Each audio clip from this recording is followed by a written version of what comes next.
आप लोग का खूब स्वागत है जनता आईएएस एकेडमी पे।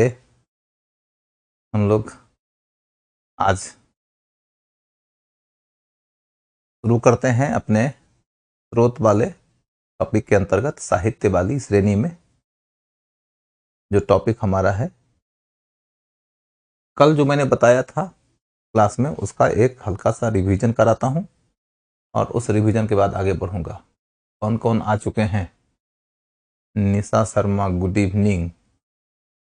और आनंद गौरव, आप लोग नोट्स बना रहे हो क्या? जरूरत नहीं है बेटा, सिर्फ और सिर्फ नोट्स के बजाय पॉइंट्स फेयर कर लेना काफी है। के बाद कौन है आगे? लकी निगम। Lucky Nigam, good evening. हाँ, बाकी सब लोग कहाँ चले? आर्यन, हाँ good evening. Anil Kumar ji good evening. Nikhil good evening. Parmanand Azad good evening. Kamdev Babu good evening. Upendra ji good evening. Ranjita Kumari good evening. सब लोग को गुड इवनिंग। और भी लोग धीरे धीरे जुड़ जाइए सब। और शुरू करता हूं मैं। तो जब हम लोग इस टॉपिक को पढ़े थे तो एक संक्षिप्त वर्जन रिवीजन का जाएगा कि पुरातात्विक स्रोत होता है और साहित्यिक स्रोत होता है। पुरातात्विक स्रोत में अन्वेषण होता है, फिर उत्खनन होता है, फिर विशेष तौर पर पुरालेख विद्या और मुद्राशास्त्र और स्मारक, इन तीनों का अध्ययन करना होता है। इसकी चर्चा कर चुका हूं। फिर साहित्यिक स्रोत की ओर जाते हैं तो साहित्यिक स्रोत में एक कैटेगरी स्वदेशी का होता है, एक कैटेगरी विदेशी का होता है। विदेशियों के अंतर्गत ज्यादा डिटेल में चर्चा तभी हो सकती है कि जब हम लोग उस टॉपिक में जाएंगे, क्योंकि अभी चर्चा करूंगा तो एक चर्चा थोड़ी सी विवाद हो जाएगी। तो यहां पर मेगास्थनीज और फाहियान, वेनसांग और इधर अलबिरूनी, इन पे विशेष रूप से आपको पढ़ना है और मैं पढ़ाऊंगा। इन तीनों के ऊपर ही क्वेश्चन अलग से आएगा। यूनानी के अलावा रोमन सिलेबस नहीं दिया है, लेकिन रोमन के लिए मैंने बताया था आप लोगों को कि प्लिनी पे क्वेश्चन आ चुका है, लेकिन वो मौर्योत्तर काल से संबंधित है तो उस दौर की चर्चा हुई थी, इसीलिए वहां से क्वेश्चन आया है। खैर, इन तीनों का डिटेल हम लोग तभी पढ़ेंगे जब हम इनके संबंधित अध्यायों में जाएंगे। जब मौर्य साम्राज्य का अध्ययन कर रहे होंगे तो यूनानी पढ़ लेंगे, जब गुप्त काल और हर्ष काल का अध्ययन कर रहे होंगे तो हम चीनी पढ़ लेंगे, और जब हम पूर्व मध्यकाल की ओर जाएंगे तो चर्चा सुलेमान और अल मसूदी की भी होगी, लेकिन डिटेल में हम लोग अल बिरूनी पढ़ लेंगे। वैसे भी अल बिरूनी का नाम स्पेशली सिलेबस में लिखा हुआ है पूर्व मध्यकाल के पाठ्यक्रम के तहत। और यदि आप हर्षवर्धन का इतिहास जानना चाहते हैं तो दो सबसे महत्वपूर्ण स्रोतों में एक यही है। एक स्रोत है वानभट्ट की किताब हर्षचरित और दूसरा स्रोत है ह्वेनसांग की किताब सीयू की। मौर्यों का इतिहास यदि पढ़ना चाहते हैं तो तीन सबसे महत्वपूर्ण स्रोत हैं। एक है अर्थशास्त्र, एक है अशोक का अभिलेख और तीसरा है मेगास्थनीज की किताब इंडिका। चीनी स्रोतों में फाहियान की चर्चा बहुत उल्लेखनीय होती है गुप्त काल के इतिहास को पढ़ने के लिए। हालांकि उसके लिए और भी कई तरह के सोर्सेस हैं, लेकिन बावजूद इसके फाहियान का ब्यौरा एक उल्लेखनीय सोर्स है। तो इसलिए अभी इस विषय पर कोई डिटेल चर्चा करना जरूरी नहीं है, संबंधित अध्यायों में जाकर ही करना उपयुक्त बात है। तो नीरज मंडल जी खूब खुश रहिए, अनिल बाबू खूब खुश रहिए, अंबुज श्रीवास्तव जी खूब खुश रहिए, पप्पू बाबू खुश रहिए, अनुभव राज गुड इवनिंग बेटा। तो और कौन है? आर्यन, हाँ गुड इवनिंग। तो कुल मिलाकर ये विदेशी स्रोत की चर्चा मैंने अभी कर दिया है, इससे ज्यादा अभी नहीं बताऊंगा। साहित्यिक स्रोत के अंतर्गत जो देशी वाला मामला आता है, देशी के तहत मैंने बताया था प्राथमिक होता है और द्वितीयक होता है। कल के क्लास में मैंने आपको प्राथमिक और द्वितीयक का अंतर समझा दिया था, तो अब उधर ले जाना जरूरी नहीं है। सर जी, कल आपने बताया कि किसे इतिहासकार कहेंगे, लेकिन इतिहास किसे कहते हैं? और ये साहित्य से कैसे भिन्न है। ठीक है बेटा, बताता हूं आज। तो कुल मिलाकर ये कहानी है कि प्राथमिक स्रोत और द्वितीयक स्रोत की समझ तो मैंने कल दे ही दिया था। इधर आप देखोगे कि बतौर इतिहास के जो सोर्सेस हैं, उन सोर्सेस के तहत हमें स्वदेशी के अंतर्गत जो मूल रूप से पढ़ना है कविता, विज्ञान साहित्य और सिंपल साहित्य दे दिया है, जिसे क्षेत्रीय भाषाओं का साहित्य, इसमें है धार्मिक साहित्य। तो इन सब से परिचय लेने की जरूरत है। और अभी आते हैं उलूक शैली वगैरह, साहित्य लेखन की शैली है वो बाद में करेंगे, अभी तो करने की जरूरत नहीं है। अभी तत्काल यह जरूरी है कि सबसे पहले आप ये समझ लीजिए कि ये कविता क्या है। तो कविता को तो समझने में कोई दिक्कत है नहीं। आप हिंदुस्तान के प्राचीन काल के साहित्य को पढ़ने जाओगे तो अधिकांश साहित्यिक रचनाएं काव्यात्मक शैली में ही हैं। लेकिन इसमें जो सबसे उल्लेखनीय चीज है जो आपको पढ़ना होगा वह है महाकाव्य। महाकाव्य महाकाव्य का अध्ययन करने के अलावे आप देखोगे तमिल महाकाव्य। तो तमिल वाले को मैंने यहां क्षेत्रीय भाषा में जगह दे दिया, तो यहां पर लिखने की जरूरत नहीं होगी।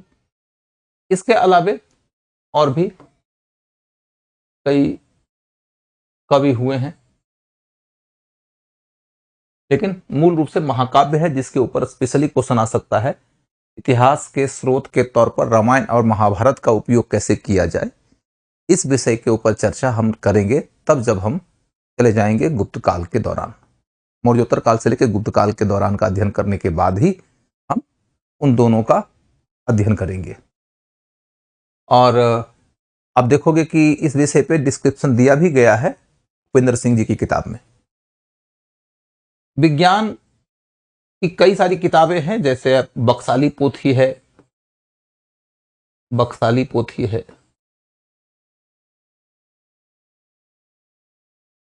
बक्साली पोथी के अलावा आप देखोगे कि आर्यभट्टीय है,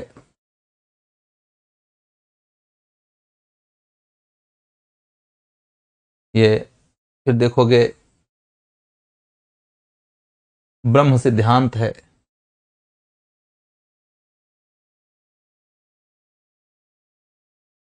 फिर एक किताब मिलेगी आपको लीलावती,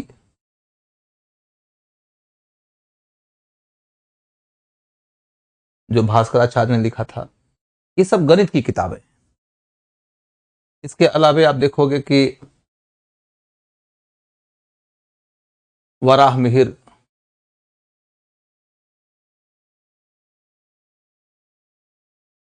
आर्यभट्ट तो हैं ही, आर्यभट्ट के अलावे वराह मिहिर, फिर ब्रह्मगुप्त,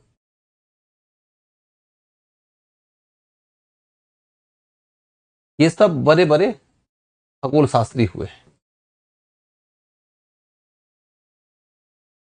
खगोल शास्त्री हुए हैं। ये भी विज्ञान की श्रेणी में ही आने वाले लोग हैं। तो वराह मिहिर की किताब बड़ी प्रसिद्ध है, लघु जातक,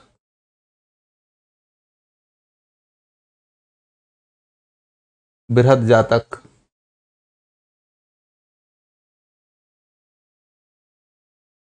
या फिर पंच सिद्धांतिका,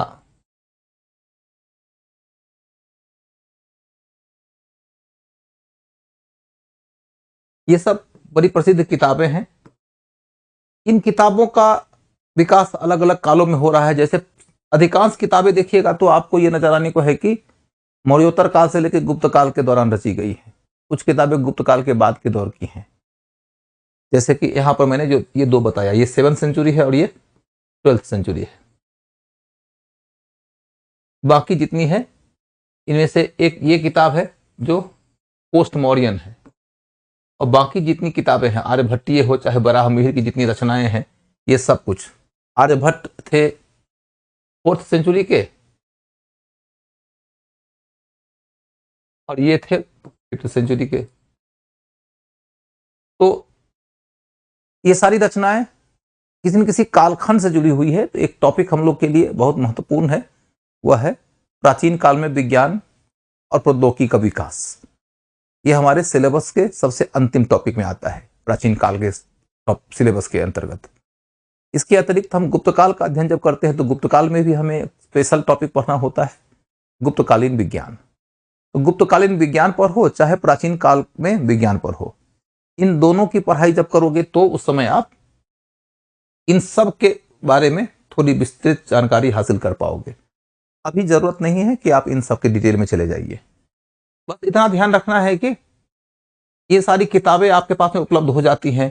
चिकित्सा से संबंधित भी अलग किताबें हैं, जैसे कि चरक संहिता है, सुश्रुत संहिता है, अष्टांग हृदय है। तो ये सब किताबें चिकित्सा को लेकर है। इतनी किताबें आपके सामने उपलब्ध हो जाएंगी तो इनको पढ़ने के बाद इंडिया के मेडिकल साइंस के बारे में या इंडिया के खगोल के बारे में या इंडिया के गणित के बारे में और इन सब किताबों के माध्यम से और भी कई सारी विषयों के बारे में आपको जानकारी मिल जाती है। तो विज्ञान की किताबें बड़ी महत्वपूर्ण सोर्स हैं भारत के प्राचीन काल के इतिहास को जानने के ख्याल से। तो इस तरीके से आप क्या देख रहे हो कि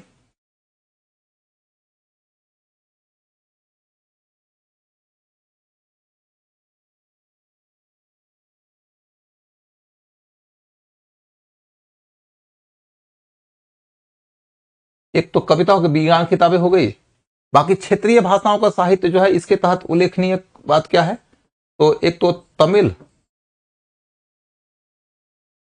तमिल के बाद में कन्नड़,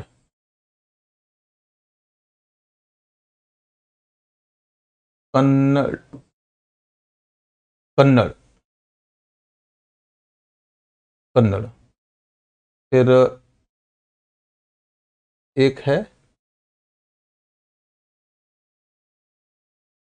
बंगला, बंगला। उड़िया भी थोड़ा मोड़ा उभरता हुआ दिखाई दे रहा है, लेकिन क्वेश्चन मूल रूप से या तो कन्नड़ पे आएगा या तो तमिल पे आएगा। बाकी सारी भाषाएं, चाहे बंगला हो, चाहे उड़िया हो, चाहे तेलुगु हो, चाहे मलयाली हो या मराठी हो, ये सब बेसिकली पूर्व मध्यकाल के दौरान बहुत मामूली ये सब विकसित हुए हैं और ज्यादा विकास हुआ है उनका पूर्व मध्यकाल के बाद के काल में। तो अभी के डेट में यदि क्वेश्चन आपके सामने आ जाता है पूर्व मध्यकाल के दौर में विकसित होने वाली क्षेत्रीय भाषाएं, तो क्षेत्रीय भाषाओं के अंतर्गत क्या करेंगे कि तमिल के ऊपर थोड़ा डिटेल में लिखना पड़ेगा, कन्नड़ पे डिटेल में लिखना पड़ेगा और बाकी का सिर्फ उल्लेख कर देंगे, बाकी का उल्लेख करके एक दो एग्जाम्पल देके काम चला देंगे और उसके बाद में तब डेवलप करना पड़ेगा ये मुद्दा कि ये क्यों विकसित हुए, ये क्यों विकसित हुए। तो ये सब क्यों विकसित हुए हैं, ये सब की कहानी अभी पढ़ोगे तो एक तरीके से आउट ऑफ द प्लेस बात हो जाएगी। इनका विकास हो रहा है पूर्व मध्यकाल के दौर में, तो पूर्व मध्यकाल का इतिहास जब पढ़ने लगोगे तो अपने आप लगेगा कि तो आसान हो गया। तो अभी के डेट में मैं क्या कर रहा हूं कि मैं आपको इन सब से परिचित करा दे रहा हूं कि इंडिया के अंदर देखोगे कि बहुत तरह की भाषाएं हैं जो प्राचीन काल के दौरान विकसित होती हैं, जिनमें आपको उस काल के साहित्य का ज्ञान प्राप्त होता है, जिसमें सबसे प्रोमिनेंट भाषा तो संस्कृत है। संस्कृत के बाद में फिर कन्नड़, सॉरी माफ करिए, संस्कृत के बाद में फिर प्राकृत नजर आने को है, प्राकृत के बाद में फिर कन्नड़ देखोगे, तमिल देखोगे, उसके बाद फिर उड़िया, बंगला और तेलुगु। ये भाषाएं हैं जो हमको नजर आएंगी। इन भाषाओं से संबंधित हमें बुक्स देखना है। इनके बुक्स के तहत मैंने बताया था कि साहित्य में कितने प्रकार का वर्गीकरण हो सकता है, चाहे वह पुरुषार्थ के आधार पर देखें, चाहे धार्मिक, धर्मेतर कैटेगरी के साहित्य को देखें, फिर नाटक, काव्य, व्याकरण, कोश साहित्य, कोश साहित्य ये है विधा, विधा का स्तर। एक होता है विषय का स्तर, एक है कि साहित्य को कवर किया आपने उसके सब्जेक्ट मैटर के आधार पर, दूसरा होता है कि आपने सब्जेक्ट को कवर कर लिया तो फिर आपने कवर किया उसकी विधा के स्तर पर, उसकी शैली के स्तर पर। आप पाली भी दे सकते हो, बुद्धिज्म तो है इसमें, राइट, यू राइट, बिल्कुल जोड़ दो। तो साहित्य आपके विषय के स्तर पर कितने कैटेगरी में बांटे जा सकते हैं इसकी चर्चा मैंने किया है, फिर विधा के सबक कितने कैटेगरी में बांटे जा सकते हैं मैंने उसकी चर्चा किया है। तो इसी प्रकार से आपने क्या किया कि साहित्य जब पढ़े तो विभिन्न प्रकार के साहित्य के लिए भाषा की विभिन्न श्रेणियां तय कर दिया, उसके बाद में आपने उनके विषय को तय कर दिया, विषय को तय करने के बाद फिर आपने उनकी विधाओं को तय कर दिया, और इन विधाओं और विषयों के आधार पर आप जब अपने प्राचीन काल के सिलेबस को कंप्लीट कर रहे होंगे तो आपके जुबान पे 50 तरह की किताबों का नाम होगा, और 50 किताबों का नाम यदि होगा तो प्रश्न का उत्तर लिखना एकदम आसान हो जाएगा। और अभी यदि 50 किताबों का नाम याद करने लगोगे तो मगजमारी हो जाएगी। मोटे तौर पर आप यह ध्यान रख सकते हो कि एक तो वैदिक साहित्य है, एक अध्याय पढ़ोगे आप संगम काल तो संगम साहित्य है। संगम साहित्य के 2 महाकाव्य हैं, शिल्पादिकरम, मणि मैकलाई, सुनते जाओ बस। फिर संस्कृत के 2 महाकाव्य रामायण महाभारत। बौद्ध साहित्य में देखोगे तो हीनयानियों का बौद्ध साहित्य है, महायानियों का बौद्ध साहित्य है। फिर जैनियों का साहित्य है। इसके अलावा धर्मशास्त्र देखोगे, धर्मसूत्र और स्मृतियों को मिला के बनता है, उसकी कई सारी रचनाएं हैं। उसके बाद देखोगे कि पुराण है। इसके बाद देखोगे कि अर्थशास्त्र की शैली की कई सारी किताबें हैं, कामसूत्र है, गाथा सप्तशती है, दर्शन की कई सारी धाराएं विकसित हुई है, उनकी अपनी रचनाएं भी हैं। और इन सब के अतिरिक्त व्याकरण की किताब अलग से देखते हो, संस्कृत व्याकरण की किताब है, पाणिनि से लेकर पतंजलि तक की। बौद्धों ने भी व्याकरण की रचना किया है, चंद्रगोधिन ने। और तमिलियों का व्याकरण हमें दिखता है तोलकाप्पियम के नाम से। इस तरीके से हमें व्याकरण की किताबें खूब दिखती हैं। कोश साहित्य जिसको हम एनसाइक्लोपीडिया कहते हैं, एनसाइक्लोपीडिया हमें दिखाई देती है। गुप्त काल की एक अमर कोश नाम से अमर सिंह नाम के विद्वान ने लिखा था। बाद में हमें 9वीं शताब्दी से भी एक संबंधित एक कोश की किताब मिलती है, हाला युद्ध की। फिर आप देखोगे कि आपको प्राचीन काल में जब कई सारे स्पेशलाइज्ड विषयों की किताबें खोजने लगोगे तो कई सारे स्पेशलाइज्ड विषय की किताबें मिलने लगेंगी। उन स्पेशलाइज्ड टाइप की किताबों के अंतर्गत कभी वो किताब किसी कला से संबंधित नजर आएगी, कभी वो किताब किसी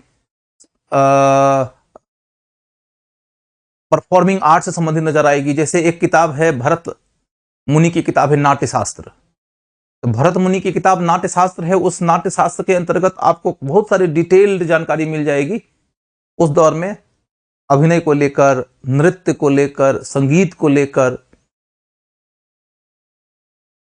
फिर आप देखोगे कि विभिन्न प्रकार के जो धर्मशास्त्रीय बुक्स हैं उसमें आपको लॉ से संबंधित काफी विस्तृत जानकारी मिल जाएगी। इनके बाद आप देखोगे कि एक विशेष तरह की रचना खूब सारी आपको नजर आएगी, वो है जीवन चरित्र। जीवन चरित्र काव्यात्मक शैली में है तो उसको कई दफा लोग काव्य और जीवन चरित्र के पर्याय के तौर पर यूज कर लेते हैं। तो यहां पर जो काव्य है ये, इसके अंतर्गत उसे भी शामिल किया जा सकता है, लेकिन हमने समझने के लिए जीवन चरित्र को अलग से रख दिया है। बुद्ध चरित्र है, चाहे हर्ष चरित्र है, चाहे नवसहसांक चरित्र है, या रामपाल चरित्र है, या जैनक के द्वारा लिखी गई जो पृथ्वीराज विजय है या पृथ्वीराज रासो है, इस तरह की कई सारी रचनाएं हैं। या गौड़ बहू है, गौड़ बहू मैंने गौड़ विजेता मैंने बंगाल विजेता, बंगाल का विजेता बताया गया है एक राजा को, सो वर्मन नाम के राजा को, उसके ऊपर किताब लिखी गई है। तो ऐसी कई सारी रचनाएं हैं, उसकी चर्चा हम लोग करेंगे तब जब हम लोग पूर्व मध्यकाल के दौरान जाएंगे। तो कहने का मतलब यह हुआ कि किताबों का नाम आपको मैंने एक दफा सुना दिया है। यहां पर यह जरूरी नहीं कि आप इन किताबों के लेखकों का नाम याद रखिए, इन किताबों का नाम याद रखिए, अभी याद रखने की कोई जरूरत ही नहीं है। नाटकों के अंतर्गत जाएंगे तो कई सारे नाटक नजर आएंगे, स्वप्न वासव दत्ता या वो भास की किताब है, या फिर अशोक घोष की किताब जो है नाटक की, जैसे ये सारिपुत्र पराक्रम, या जो सौंदरानंद, ये नाटक की किताबें हैं। उसके बाद फिर कालिदास में जाएंगे तो आपको नाटक की एक चरम अवस्था नजर आएगी जिसकी सबसे उन्नत अभिव्यक्ति होती है अभिज्ञान शाकुंतलम में। उसके बाद फिर आगे बढ़ेंगे तो आपको मृच्छकटिकम नजर आने को है, रुद्रक की रचना, और फिर देखोगे मुद्रा राक्षस है, 9वीं शताब्दी की रचना है विशाख दत्त वाली। या फिर आगे और भी किताबें नजर आएंगी, मालती माधव भवभूत की रचना है, उसमें कपालिकों के बारे में विस्तृत वर्णन मिलेगा। भारवी एक विद्वान हुए हैं, उनकी किताब है किरात अर्जुनियम नाम से, उसमें किरात रूपी शिव और अर्जुन के बीच के द्वंद्व को दिखाया गया है। आप कर्पूर मंजरी देखेंगे, राजशेखर की रचना है। ऐसी कई सारी नाटक की रचनाएं खूब मिलेंगी आपको। प्राचीन काल में नाटक का विकास बहुत ज्यादा हुआ था। तो आपको प्राचीन काल के इतने सारे साहित्य मिल जाएंगे। अब आपको पीछे के एक प्रश्न की ओर लेके जाता हूं। एक बच्चे ने सवाल पूछा था कि इतिहास और साहित्य में क्या अंतर है। मैंने साहित्य से परिचित करा दिया आपको, और इतिहास और साहित्य के बीच के अंतर के ऊपर मुझे लगता है मैंने बता तो दिया था, लेकिन फिर भी पूछा है तो एक संक्षिप्त रिवीजन करा देता हूं कि इतिहास हम उस साहित्य को कहते हैं, मतलब साहित्य के अंतर्गत ही इतिहास आएगा। साहित्य के अंतर्गत इतिहास आएगा का मतलब यहां पर क्या है, सो समझो। पहले कैटेगरी दो ही है, यदि पुरातात्विक और साहित्यिक, तो यहां पर साहित्य के अंतर्गत इतिहास भी आ जाएगा। अब उस साहित्य के अंतर्गत स्वदेशी और विदेशी है, तो विदेशी को हम अलग ही कर लेते हैं, बच गया स्वदेशी। तो स्वदेशी के अंतर्गत जो साहित्य है उसके अंतर्गत कई सारी श्रेणियां हैं, प्राथमिक और द्वितीयक। तो द्वितीयक को भूल जाओ अभी, तो बच गया प्राथमिक। प्राथमिक के अंतर्गत कविता भी है। यहां पर सिलेबस में दिया नहीं गया, नहीं तो नाटक भी हो सकता था। सिलेबस में दिया नहीं गया, नहीं तो व्याकरण भी हो सकता था। सिलेबस में नहीं दिया गया, वरना विश्वकोश भी हो सकता था, एनसाइक्लोपीडिया। सिलेबस में दिया नहीं गया, वरना नाट्यशास्त्र भी हो सकता था।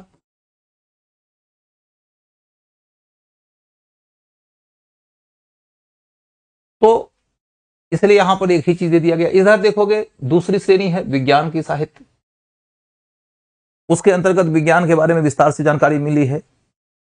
फिर देखोगे ये साहित्य के अंतर्गत कैटेगरी देना था, यह भूल गया है, तो यहां पर क्षेत्रीय भाषाओं का साहित्य मिलेगा। क्षेत्रीय भाषाओं के साहित्य के अंतर्गत यहां वर्गीकरण सिर्फ उसी भाषा के आधार पर है कि जो भी प्रोमिनेंट भाषा उस दौर में नजर आने को है, तमिल और कन्नड़ विशेष तौर पे, उड़िया और बांग्ला और तेलुगु का उल्लेख भर होगा। तो इनके जो भी प्रोमिनेंट किताबें हैं सबको हम एक लिस्ट के अंतर्गत ले लेंगे। यहां पर हम वर्गीकरण विधा को लेकर या विषय को लेकर नहीं करेंगे, क्योंकि उस तरह का वर्गीकरण करने लगेंगे तो कठिन हो जाएगा विषय और जरूरत है नहीं। तो हम तमिल की सारी रचनाओं को एक कैटेगरी में रख लेंगे, कन्नड़ की रचनाओं को एक कैटेगरी में रख लेंगे, इस तरीके से। और तब इधर है धार्मिक साहित्य। धार्मिक साहित्य की बात यदि करोगे तो एक तो पूरा वैदिक साहित्य ही धार्मिक साहित्य है, वैदिक साहित्य भी धार्मिक साहित्य है। वो एक खास तरह के टॉपिक के लिए ही उपयोगी है। जब वैदिक काल पढ़ेंगे तो वैदिक साहित्य के आधार पर ही पढ़ेंगे, उसकी चर्चा बहुत अनिवार्य है उस टॉपिक की पढ़ाई के लिए। उसके बाद तब देखोगे बुद्धिस्ट लिटरेचर भी धार्मिक साहित्य में आएगा और जैन लिटरेचर भी धार्मिक साहित्य में आएगा। फिर देखोगे कि शैव धर्म से संबंधित भी लिटरेचर आता है, वैष्णव धर्म से संबंधित भी लिटरेचर आता है, वो भी धार्मिक साहित्य में आ जाएगा। विशेष तौर पर आप देखोगे कि जो 7वीं शताब्दी से लेकर 10वीं शताब्दी के बीच में अलवार और नैनार आंदोलन डेवलप हुआ था तमिलनाडु के इलाके में, उसके अंतर्गत अलवारों का जो रास्ता है वो वैष्णव हुआ और नैनार का रास्ता जो है वो शैव हुआ। तो शैव लोगों का या वैष्णव लोगों का उस दौर में खूब सारा साहित्य उभर कर आया था। महाकाव्य जो रामायण महाभारत है उसे हम वैष्णव साहित्य की श्रेणी में रख सकते हैं। इन सब के अतिरिक्त कई और रचनाएं भी हैं जिनको हम इस तरह की श्रेणियों में रख सकते हैं, जैसे कि एक लिंगायत धर्म उभर कर आया था पूर्व मध्यकाल के दौरान। लिंगायतों का जो साहित्य है वचन शास्त्र कहलाता है।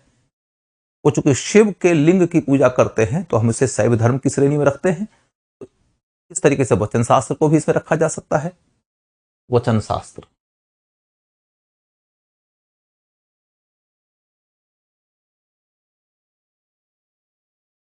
तो साहित्य को यदि हम धार्मिक श्रेणी के आधार पर देखें तो इतने तो आ गए। उसके बाद फिर देखोगे तो उसमें पुराण भी है। पुराण के अंतर्गत 5 अध्याय होते हैं, लेकिन उसके जो पहले 4 अध्याय है वो मूलतः धार्मिक है, 5वां जो है ऐतिहासिक है। और क्योंकि उसमें सृष्टि की उत्पत्ति, सृष्टि के पतन, देवताओं के उत्थान, ऋषियों के उत्थान आदि के बारे में बातें बताई गई है। और इसके अतिरिक्त राजा वगैरह का भी वर्णन किया गया है। तो धर्मशास्त्रीय नियमों के मुताबिक किया गया है कि भाई कौन कैसा राजा है, उसके द्वारा किए गए कर्म कैसे हैं और उन कर्मों का परिणाम कैसा है, आदि आदि। वेदांग वैदिक साहित्य का भाग है। अभी आते हैं, थोड़ा डिटेल का प्रश्न है ये। वैसे वेदांग पीटी के एग्जाम के ख्याल से देखा जाए तो वैदिक साहित्य का भाग नहीं है। वैदिक साहित्य के अंतर्गत 4 ही रचनाएं आती हैं, वेद, ब्राह्मण, अरण्यक और उपनिषद। वेदांग बेसिकली वैदिक साहित्य को पढ़कर समझने, उसका उच्चारण करने, उसका उपयोग करने आदि आदि के ऊपर लिखी गई किताबें हैं। उपयोग भी करना चाहते हैं तो कोई कर्मकांडीय उपयोग सिखाएगा तो उसके तहत कल्प का विकास हुआ, कोई ज्योतिषीय उपयोग सिखाएगा उसके तहत ज्योतिष का विकास हुआ, कोई उसके छंदोबद्ध पहलू को डेवलप करेगा तो इसके तहत छंद का विकास हो गया। तो अनेक तरह की धाराएं हैं, वेदांग है, जिसका विकास वैदिक काल के बाद के दौर में हुआ है। 6th सेंचुरी BC से लेके मौर्य काल के बीच के दौरान उनका विकास हुआ है। इसलिए वेदांग को हम वैदिक साहित्य की श्रेणी में नहीं रख सकते। तो इधर हो गया पुराण। उसके बाद है धर्मशास्त्र। धर्मशास्त्र, शास्त्र माने किताबें, वो किताबें जो धर्म की बातें बताए। धर्म की बातें माने क्या सही है क्या गलत है की बातें बताए, नीति की बातें बताए, नैतिकता की बातें बताए।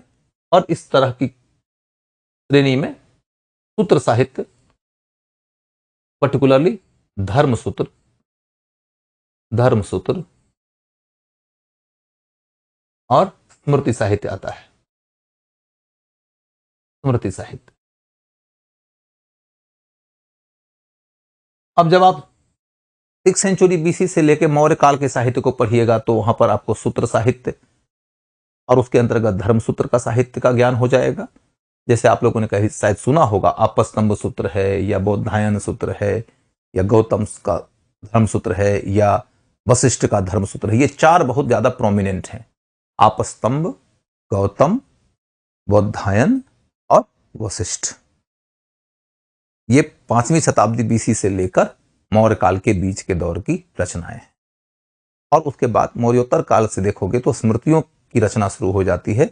इसमें सबसे पहली स्मृति मैंने कल आपको दिखाया था ना, मनुस्मृति। ये जो बुक है ये सबसे पहली स्मृति है जो मनुस्मृति है। और इसकी रचना मौर्योत्तर काल में हुई। मौर्योत्तर काल के दौर में ही एक दूसरी रचना आती है जिसको हम कहते हैं याज्ञवल्क्य स्मृति। फिर एक तीसरी रचना आती है विष्णु स्मृति। फिर गुप्त काल में कई सारी स्मृतियों की रचना हुई है, जैसे नारद स्मृति, बृहस्पति स्मृति, कात्यायन स्मृति, और इसके बाद में कुछ रचनाएं पूर्व मध्यकाल के दौरान में भी हुई है, जैसे देवल स्मृति वगैरह। तो ऐसी कई सारी रचनाएं हैं जिनको हम स्मृति के नाम से जानते हैं। स्मृतियों और धर्मसूत्रों को संयुक्त रूप से धर्मशास्त्र कहा जाता है।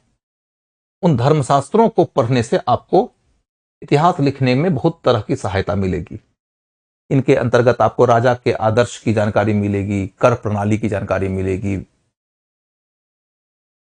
इसके अंतर्गत ब्याज की प्रणाली की जानकारी मिलेगी, इसके अंतर्गत वर्ण व्यवस्था की जानकारी मिलेगी, इसके अंतर्गत भूस्वामित्व के बारे में जानकारी मिल जाएगी, पुरुष महिला के अंतर संबंधों की जानकारी मिल जाएगी, इसके अंतर्गत सभी प्रकार के सिविल लॉ जो उस सोसाइटी में ब्राह्मणों ने रेकमेंड किया था उनके बारे में विस्तृत जानकारी मिल जाएगी। तो लॉ का इतिहास लिखना कोई चाहता है, यदि प्राचीन काल के कानून का इतिहास लिखना चाहता है, तो वो लोग भी इनको पढ़ते हैं। बस ये ध्यान रखने लायक बात होती है कि जो भी धर्मशास्त्र है, चाहे धर्मसूत्र वाला धर्मशास्त्र हो, चाहे स्मृति वाला धर्मशास्त्र हो, ये ब्राह्मणों के द्वारा रचित रचनाएं हैं। अपनी अपनी रचनाओं में ब्राह्मण विद्वानों ने मार्गदर्शन देने का प्रयास किया है कि समाज किस प्रकार से गढ़ा जाना चाहिए, राजा का क्या आदर्श होना चाहिए, प्रजा का क्या आदर्श होना चाहिए, ब्याज की क्या प्रणाली होनी चाहिए, कौन सा व्यवसाय करना चाहिए, कौन सा नहीं करना चाहिए, कर की प्रणाली कैसी हो, भूस्वामित्व की प्रणाली कैसी हो, वर्ण व्यवस्था कैसी हो, स्त्री पुरुष का संबंध कैसा हो, समाज के अंतर्गत कौन सी बातें वांछनीय है, कौन सी बातें अवांछनीय है, कौन से गलत कार्य के लिए क्या सजा होनी चाहिए, आदि आदि के बारे में विस्तृत वर्णन किया गया है। लेकिन ये अनुशंसा करने वाली किताबें हैं, ये किताबें कानून की किताबें नहीं है। कानून कैसा बनना चाहिए की बात करने वाली किताबें हैं। ये राज्य के द्वारा तैयार किए गए कानून की किताब नहीं है, जैसे कि हमारा कॉन्स्टिट्यूशन ऑफ इंडिया है। ये वो किताब नहीं है। ये रेकमेंड कर दिया गया है, राजा इसके अंतर्गत की कितनी बातों को मानता है नहीं मानता है वो फिर राजा की मर्जी की बात होती है। फिर दूसरी बात है कि इनके अंतर्गत जो भी अनुशंसा की गई है वो ब्राह्मणवादी है, आदर्शवादी है। अब इसके अंतर्गत आपको समाज के बारे में बहुत तरह की जानकारी मिल जाएगी, किंतु इसमें जो बातें कही गई है उन बातों को शब्दशः उस युग का समाज नहीं मान लेना चाहिए। आपको उस युग के समाज को जानना है तो इनमें कही गई बातों के अलावे और भी दूसरे स्रोतों की ओर जाना चाहिए और देखना चाहिए कि इनमें जो बातें कही गई है वही बातें दूसरे स्रोतों में भी कही गई है क्या, या कि दूसरे स्रोतों में इससे अलग बात कही गई है। जैसे कि मैंने आपको बताया था कल के क्लास में कि अब देखोगे कि एक किताब आपको मिलेगी, चलिए वो किताब आपको कहीं वो किताब रख दिया मैंने, ठीक है कोई बात नहीं। आपको मैंने कल बताया था कि यदि मृच्छकटिकम पर होगे तो उसमें पता चलेगा कि ब्राह्मण को मृत्युदंड मिलना सहज बात है, और मनुस्मृति पर होगे तो आपको यह जानकारी मिलेगी कि ब्राह्मण को मृत्युदंड बिल्कुल नहीं मिलता था, ब्राह्मण को मृत्युदंड देने के ऊपर वर्जना थी। तो ब्राह्मणों को मृत्युदंड देना वर्जित कर दिया गया था और ये कह रहे हैं कि ब्राह्मण को मृत्युदंड दिया जा सकता है। तो दो अलग अलग इंटरप्रिटेशन है। मैं खोज रहा हूं किताब, यदि कहीं नजर आ जाए तो मैं आपको दिखा दूं, लेकिन कोई जरूरत नहीं है। बाय द वे कल दिखा तो दिया ही था, तो इसकी जरूरत नहीं है, अब कहीं पर मैंने रख दिया होगा। तो अर्थशास्त्र को पढ़ो तो वहां भी ब्राह्मण को के लिए मृत्युदंड की बातें की गई है। फिर आप देखोगे कि इनकी किताब को पढ़ने से लगता है कि ब्राह्मणों की दशा बड़ी अच्छी रही होगी, लेकिन हम यदि उस समय के कला को देखें, मूर्ति कला को देखें, चित्रकला को देखें, स्थापत्य कला को देखें, तो हमें बौद्ध बहुत ही उन्नति करते हुए नजर आते हैं। उस दौर के उद्योग को देखें, उस दौर के व्यापार को देखें, उस दौर के नगर को देखें, तो लगता है कि वैश्य की दशा बड़ी अच्छी रही होगी। तो वैश्यों की दशा यदि पुरातात्विक स्रोतों से बहुत अच्छी दिखती है, बौद्धों की दशा यदि हमें कलाकृतियों वो भी पुरातात्विक ही है, उसकी दृष्टि से बहुत अच्छी दिखती है। इसका यह मतलब है कि ब्राह्मणों की दशा इतनी ज्यादा डोमिनेंट नहीं रही होगी कि उन्होंने बाकी सबको अपने अधीनस्थ कर दिया और बाकी सब इनके सामने में घर में पानी भरने आते थे।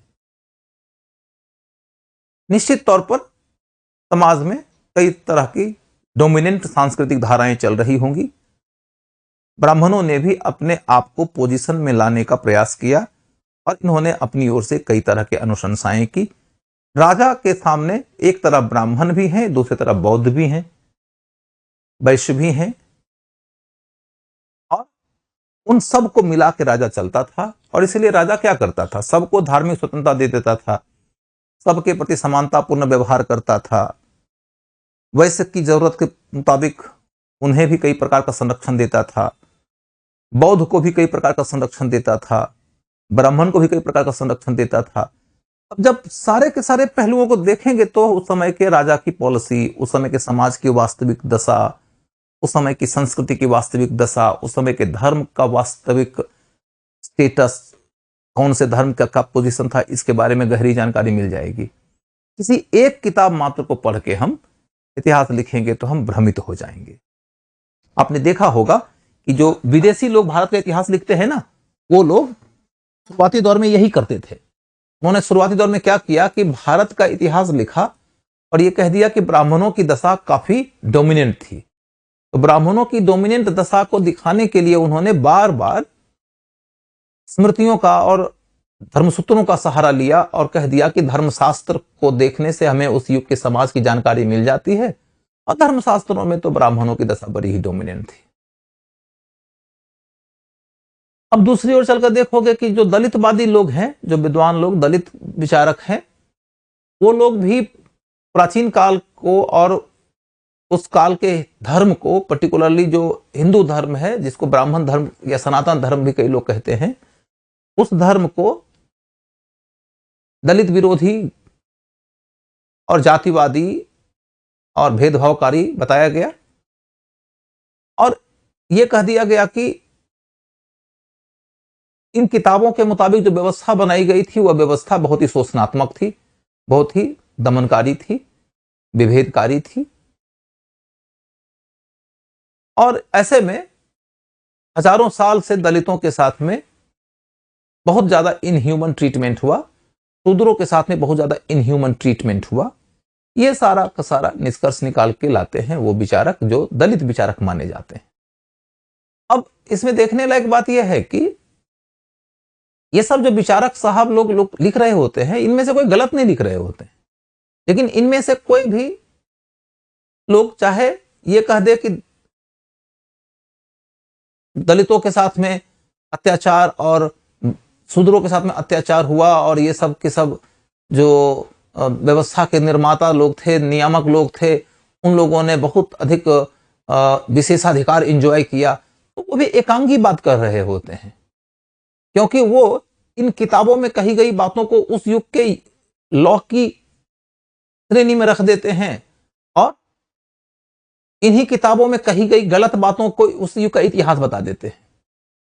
और यूपीएससी वाले तो ऐसे है नहीं कि आप के सामने कोई एकांगी पहलू रखेंगे।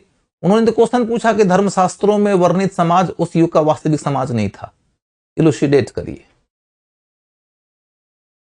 और यदि आप किसी ब्राह्मणवादी से पूछ लीजिए तो वो दो तरीके की बातें करते हुए नजर आएंगे। एक वो जो कट्टर ब्राह्मणवादी हैं, तो वो तो विभिन्न प्रकार के भेदभाव को और विभिन्न प्रकार के शोषणकारी बातों को भी जस्टिफाई करेंगे कोई न कोई आधार देकर कि हो सकता है कि इनकी जीवन शैली गलत रही होगी, हो सकता है कि कोई रियल और रीजनेबल कारण रहा होगा, इसलिए ये सब सिस्टम बनाया गया था, सिस्टम विद्वान लोगों ने बनाया था तो कुछ सोच के ही तो बनाया होगा। इस तरीके की कुछ न कुछ वो बातें बढ़ा चढ़ा के कह देंगे। और एक दूसरा कैटेगरी नजर आता है ऐसे लोगों का जो हिंदू धर्म की बड़ाई करने में अघाता नहीं है कभी, लेकिन उसके सामने में कह दो कि तो हिंदुओं में तो अनटचेबिलिटी का सिस्टम था, तो वो ये कह देंगे अरे अनटचेबिलिटी का सिस्टम हमारे यहाँ नहीं था, वो तो मुगल लोग लाए थे या मुस्लिम शासकों के दौरान डेवलप हुआ था। वो तो अंग्रेजों के शोषण के दौरान डेवलप हो गया था। अब ऐसी बातें कह तो देते हैं, लेकिन ऐसा बात कहने के पीछे कोई ठोस आधार होता नहीं है। तो मुसलमान तो अनटचेबिलिटी मानते ही नहीं। हिंदुओं के प्राचीन कालीन नगरों के बसाव का पैटर्न ऐसा होता था जिसमें जातीय आधार पर लोग बसते थे।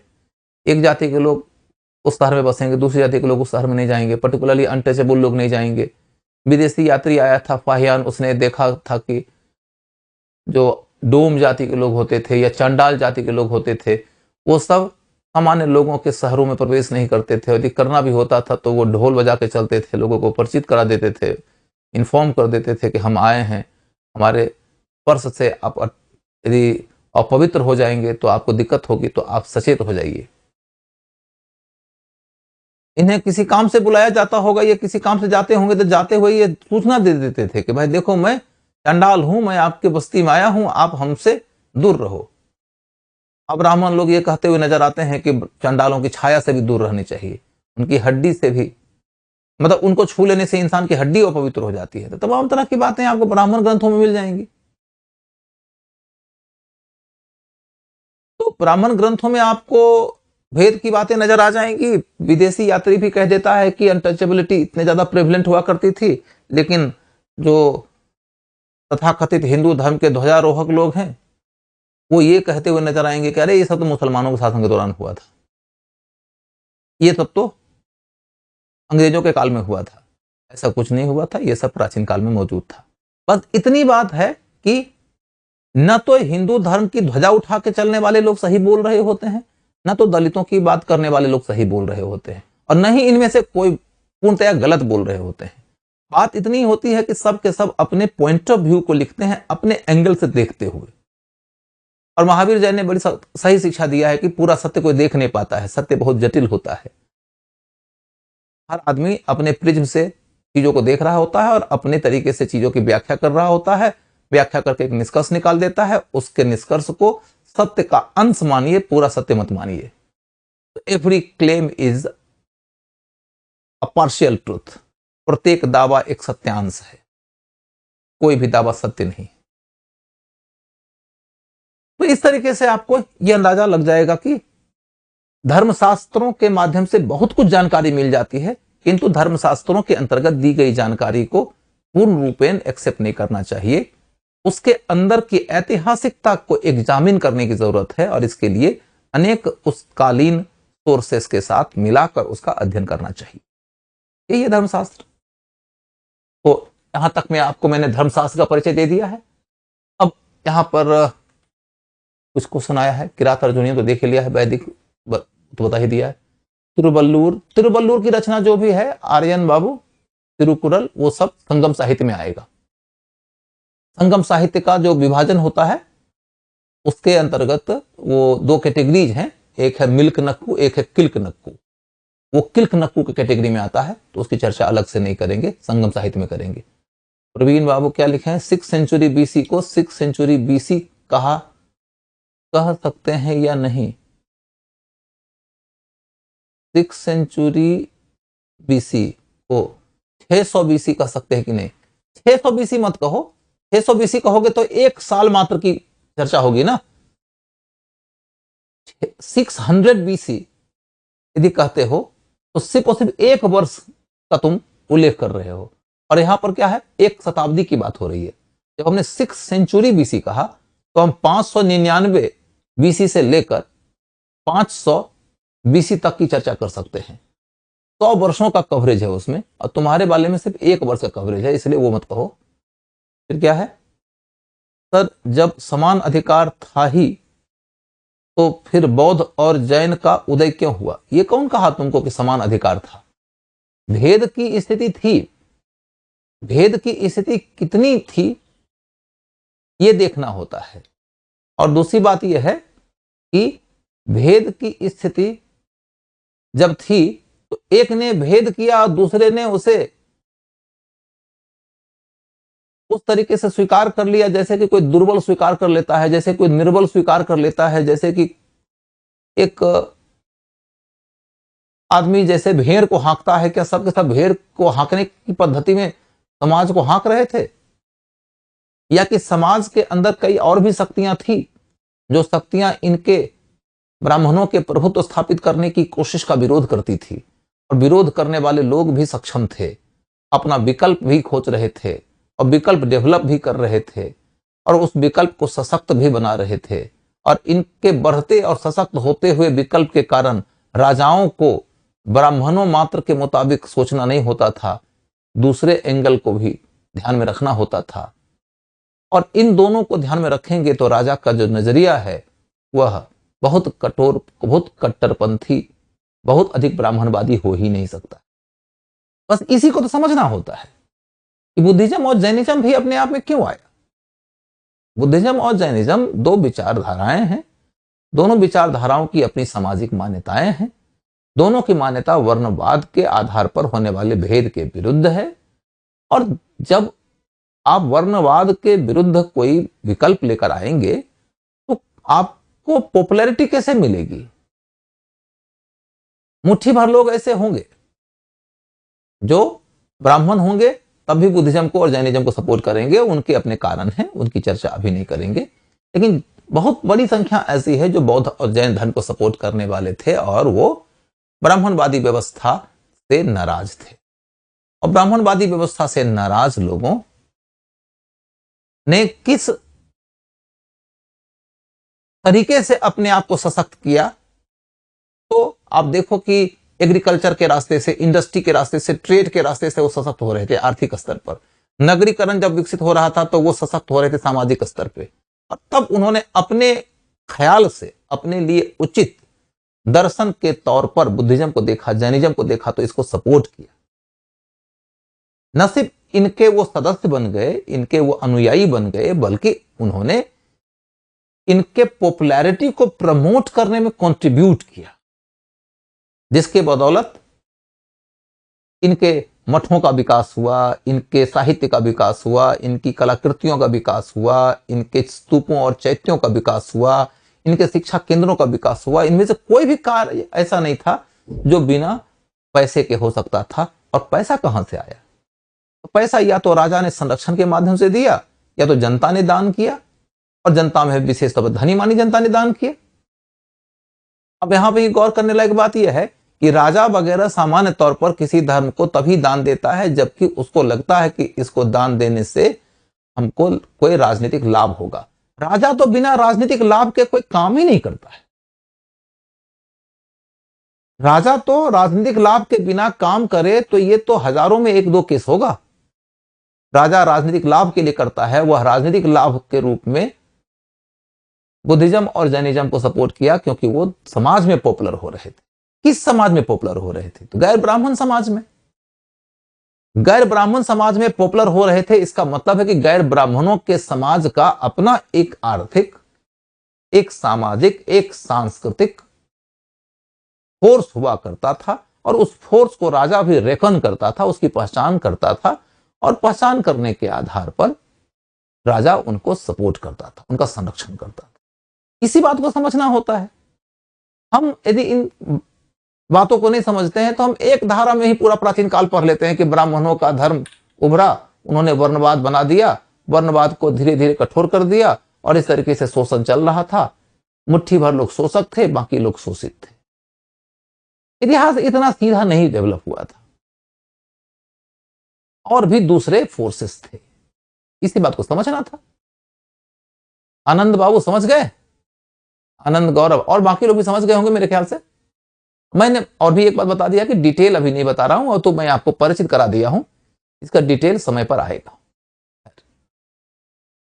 आर्यन, राजपूत, ब्राह्मण धर्म में कर्मकांड बहुत बढ़ गया था, तभी ये धर्मों का उदय हुआ। कर्मकांड मात्र के विरोध में इन धर्मों का उदय नहीं हुआ था। कर्मकांड के विरोध की बात भी सही है, लेकिन यदि आप घर में बैठ के कर्मकांड मात्र करते हैं तो आपके विरोध में आंदोलन नहीं जन्म लेगा।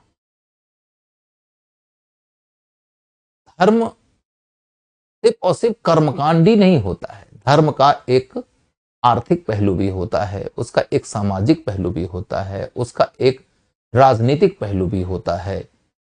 वह लोगों की नैतिकता को भी निर्धारित करता है, कई सारे कार्यों को अनैतिक की श्रेणी में डाल देता है। और जिनको उसने अनैतिक श्रेणी में डाल दिया वो काम आप करेंगे तो आप अनैतिक करार दिए जाएंगे। जरूरी नहीं कि आप अनैतिक हों, सोसाइटी जिसको नैतिक मानता है वो ही एथिकल है। जब आप एथिक्स पढ़ते हो तो एथिक्स में यह ध्यान देने लायक बात होती है कि एथिक्स एक ऐसा बिलीफ है जो कम्युनिटी का बिलीफ होता है, इंडिविजुअल का बिलीफ नहीं होता है। इंडिविजुअल का बिलीफ नहीं होता है। हो सकता है कि इंडिविजुअल का बिलीफ और उसके कम्युनिटी का बिलीफ एक दूसरे से अलग हो, और जब इंडिविजुअल का बिलीफ कम्युनिटी के बिलीफ से अलग होगा तो उसका कम्युनिटी उस इंडिविजुअल को अनएथिकल कह देगा, अनैतिक कह देगा। हो सकता है कि बाद की शताब्दियों में धीरे धीरे कम्युनिटी का जो एथिक्स है वह गलत मान लिया जाए और उस इंडिविजुअल का एथिक्स स्वीकार्य हो जाए। तो बाद की शताब्दियों में लोग उसी इंडिविजुअल को युगांतकारी नेता के तौर पर एक्सेप्ट कर लेते हैं, किंतु उस नेता को युगांतकारी एक्सेप्ट करना बाद की पीढ़ियों का काम है। अपनी पीढ़ी के काल में तो वह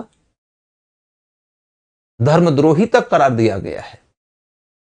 जैसे कि आप उदाहरण के तौर पर देखो कि धर्म के खिलाफ द्रोह करने का आरोप लगाया गया था मंसूर नाम के एक व्यक्ति के ऊपर, और मंसूर को धर्मद्रोही करार देते हुए उसको मृत्युदंड दे दिया गया था। बहुत सारे केसेस ऐसे मिलेंगे जहां कि ईसाई दुनिया के अंतर्गत लोगों को धर्मद्रोही करार देकर सजा दे दी गई है, राजा तक को सजा दी गई है धर्म के द्रोह के आरोप में। आप देखोगे कि ऐसे केसेस नजर आएंगे जिसमें कि बड़े बड़े वैज्ञानिक तक को धर्म के खिलाफ आवाज उठाने के लिए सजा दी गई है। बतौर उदाहरण देखोगे कि एक वैज्ञानिक हुआ करते थे कोपरनिकस, उन्होंने यह कह दिया कि पृथ्वी सूर्य का चक्कर लगाती है और सूर्य स्थिर है, जबकि ईसाई धर्म की किताबें कहती थी कि पृथ्वी घूमती है, वो कहती पृथ्वी स्थिर है और सूर्य घूमता है। जियोसेंट्रिक माने केंद्र में पृथ्वी है और वो स्थिर है, बाकी सब उसके राउंड राउंड घूमते हैं।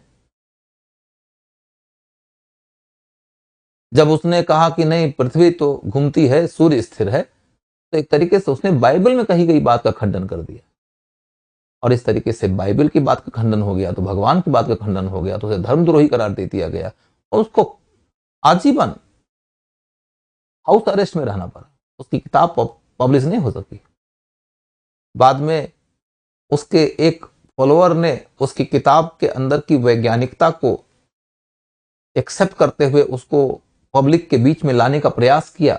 ब्रूनो नाम था उसका, तो ब्रूनो को जिंदा ही जला दिया गया। उसके बाद देखोगे कि एक अगला वैज्ञानिक आता है गैलीलियो नाम से, उसने तो दूरबीन बना लिया, दूरबीन बना के दिखा दिया। उसके इंस्ट्रूमेंट से तो चीजें दिखने लगी, सूर्य स्थिर है और पृथ्वी घूम रही है, लेकिन उसके बावजूद लोग उससे सहमत नहीं थे। उसके ऊपर मुकदमा चला, कोर्ट में उसको अपराधी घोषित कर दिया गया और अंततः उसको अपने ही द्वारा निकाले गए निष्कर्ष के लिए माफी मांगनी पड़ी। तो आप देख लीजिए कहानी क्या है। कहानी यह है कि धर्म के विरुद्ध जाने वाले लोगों के खिलाफ कार्रवाई कर दी जाती है, क्योंकि उनका सोसाइटी अभी तक मेजॉरिटी के स्तर पर जिसको सही मानता है वही एथिकल है। राजा राम मोहन राय की मां ने उनको घर से निकाल दिया था क्योंकि उन्होंने सती प्रथा का विरोध किया था, क्योंकि उनके सोसाइटी में मेजॉरिटी लोग ऐसे थे जो कि सती प्रथा को सही मानते थे। तो इस तरीके से आप देखोगे कि आगे चलकर सती प्रथा को खत्म कर दिया गया, तो खत्म करने के साथ साथ सोसाइटी ने भी उसे गलत मान लिया, और अब आज के डेट में सती प्रथा को शायद आप में से एक भी आदमी सही नहीं बताएंगे, आपके आसपास के लोग भी सही नहीं बताएंगे।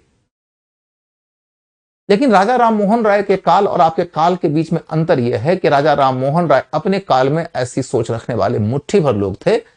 आज के डेट में सोसाइटी में अब कुछ मुट्ठी भर लोग होंगे जो सती प्रथा को अभी भी एक आदर्श प्रथा के रूप में मान सकते हैं, देख सकते हैं, लेकिन ज्यादातर लोग उसे गलत मानते हैं।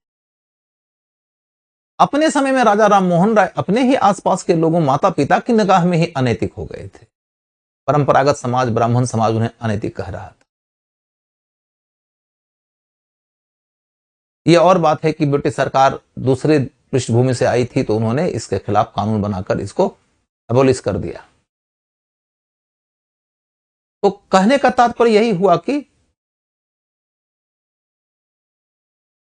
आप जब नैतिक और अनैतिक का अर्थ समझते हैं तो यह ध्यान रखना पड़ेगा कि नैतिक चीज क्या है, तो वही जिसको कम्युनिटी ने अपने बिलीफ के तौर पर एक्सेप्ट किया हुआ है, जिसको उस काल के शास्त्र ने मान्यता दिया हुआ हो। और इसीलिए कहते हैं कि नैतिकता जो होती है देश काल सापेक्ष होती है। जो आपके देश में नैतिक है वही चीज इंग्लैंड में नैतिक नहीं थी, इसलिए इंग्लैंड से आने वाली सरकार ने उसके खिलाफ कानूनी पाबंदी लगा दी है। और वही चीज काल के बदलने के बाद आज भारत में भी नैतिक नहीं है। तो नैतिकता देश काल सापेक्ष होती है। और इसीलिए कई दफा अपने युग का जो दुर्लभ व्यक्ति होता है उसको अपने युग की अधिकतम लोगों की बातें कई ख्याल से गलत लगती है और वो उन गलत बातों का विरोध करता है, और विरोध करने के बदले में सजा भुगतता है, और बाद के काल में वह नायक बन जाता है। अरस्तु भी ऐसे ही लोगों में से एक था। अरस्तु भी ऐसे ही लोगों में से एक था।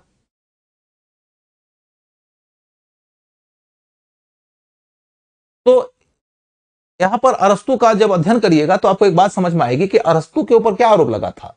अरस्तु पर आरोप लगाया गया था कि वह युवकों को भ्रमित कर रहा है। युवकों को भ्रमित कर रहा है। भ्रमित करने का मतलब क्या है? वो तार्किक बातें करता था और तार्किक तरीके से किसी भी मान्यता के ऊपर प्रश्न उठाना सिखाता था। और तार्किक तरीके से किसी मान्यता पे प्रश्न उठाइएगा तो कई सारी मान्यताएं खंडित हो जाएंगी। मान्यताएं खंडित हो जाएंगी तो ऐसे में परंपरागत समाज के लोग आपसे नाराज हो जाएंगे। परंपरागत समाज में तीन तरह के लोग होते हैं। एक वो होते हैं जो परंपरागत समाज की पूरी व्यवस्था से लाभ उठा रहे हैं। एक वो लोग होते हैं जो परंपरागत समाज की परंपरा का हिस्सा हैं क्योंकि वो उसको सही मान रहे हैं। वो बहुत तर्क वगैरह नहीं करते हैं, बेचारे सीधे साधे लोग हैं, उसको फॉलो कर रहे होते हैं। एक तीसरा कैटेगरी के लोग होते हैं जिनके अंतर्गत कई प्रकार का द्वंद्व उपजता रहता है। परंपराओं से उनके मन में असंतुष्टियां भी उभरती रहती है, लेकिन वो परंपरा से बाहर जाने में डरते हैं। उनको लगता है कि बाहर जाएंगे तो पता नहीं क्या अनिष्ट हो जाए।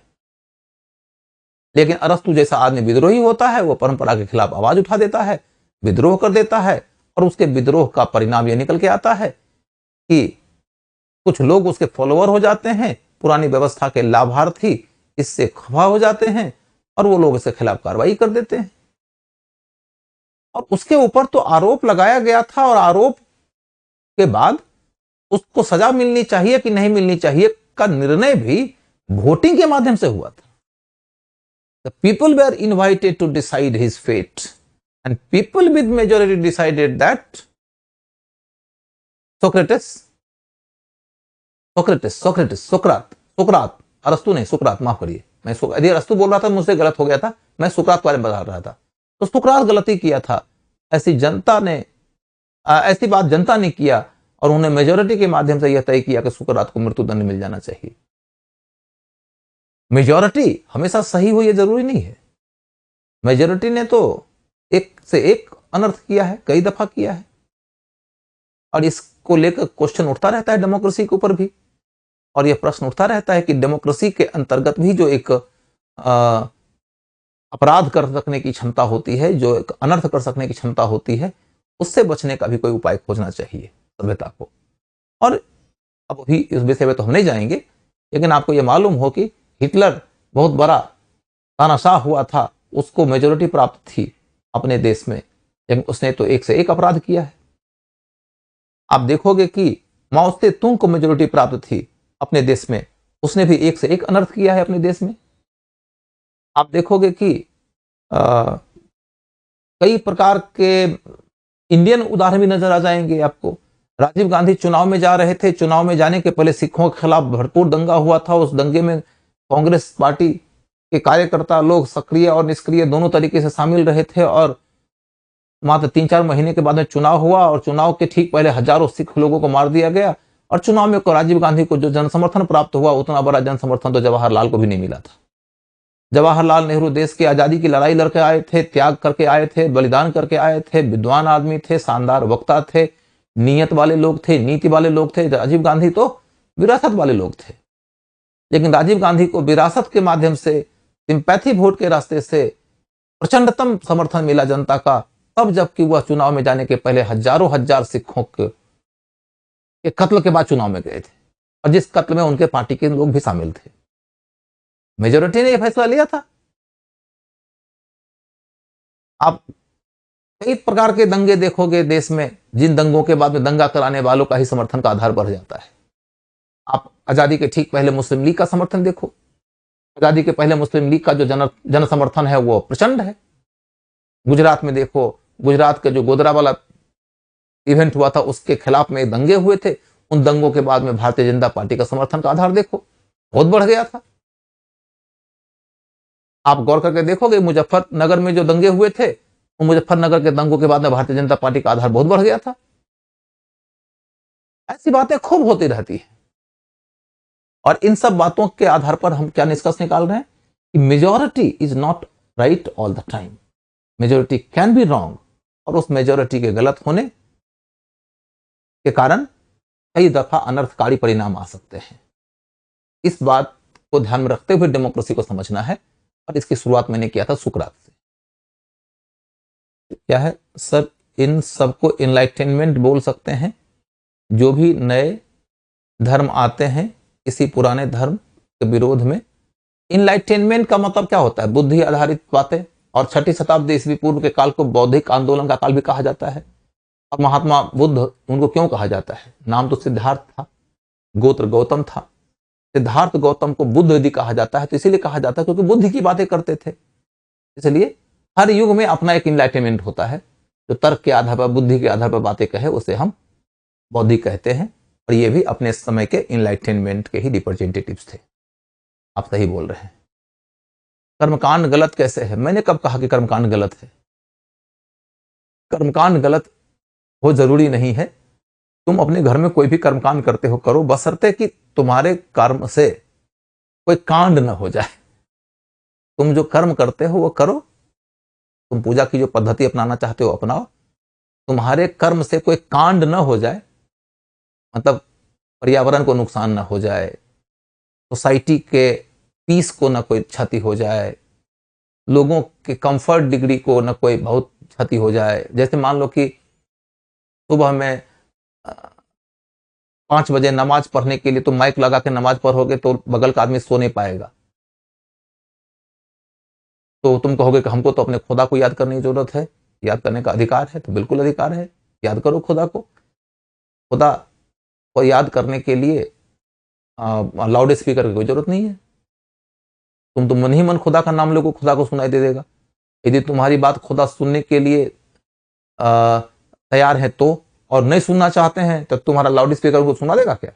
वो कितने हजार प्रकाश वर्ष दूर हैं, तुम्हें पता है? तुम्हारे लाउड स्पीकर से तो सुनेंगे नहीं वो। तो लाउड स्पीकर में सुनाने की जरूरत नहीं है, और मन ही मन सुनाओगे तो भी सुन लेंगे। नहीं तो फिर पता चला कि कोई आदमी यदि डिस्टर्ब होता है तो शिकायत कर सकता है। और ये बात फिर हिंदुओं पर भी लागू होती है। सड़क पर तुम मंच गाड़ देते हो और भगवती जागरण करने लगते हो। सड़क पर तुम मंच गाड़ के भगवती जागरण करने लगते हो तो तब देख कर लगता है कि देश को पुनर्जागरण की जरूरत है। उस समय देखकर ऐसा ही लगता है कि देश को पुनर्जागरण की जरूरत है, मैं तर्क बुद्धिवादी सोच प्रणाली की जरूरत है। तो सड़कों पे भगवती जागरण क्यों करते हो? भगवती सोई रहती हैं क्या? यदि वो सोई ही रहती तो तुम जगे रहते क्या? यदि भगवती ही करता है तो भगवती यदि सोई रहती तो भगवती के सोए रहने से तुम जाग नहीं सकते थे, फिर तुम्हारा तो परमानेंटली आंख बंद हो जाना था, तुम्हारी आंखें बंद हो जाती परमानेंटली। भगवती तो जगी हुई है, तो जगाते क्यों हो? और याद करते हो, पूजा करते हो, करो करो, बिल्कुल करो, अपने घर में करो, मंदिर में करो, ऐसे तरीके से करो कि जिसमें कि तुम्हारे किसी काम से किसी को दिक्कत नहीं हो। तो इस तरीके से कहानी यही निकल के आती है। अब देखो कि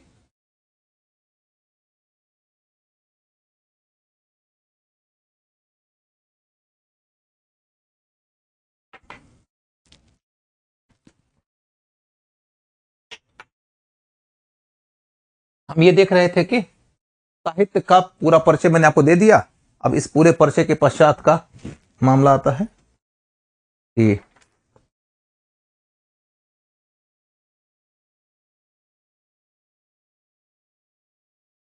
इसके बाद पुरातात्विक स्रोत की तो बात ही खत्म हो गई थी।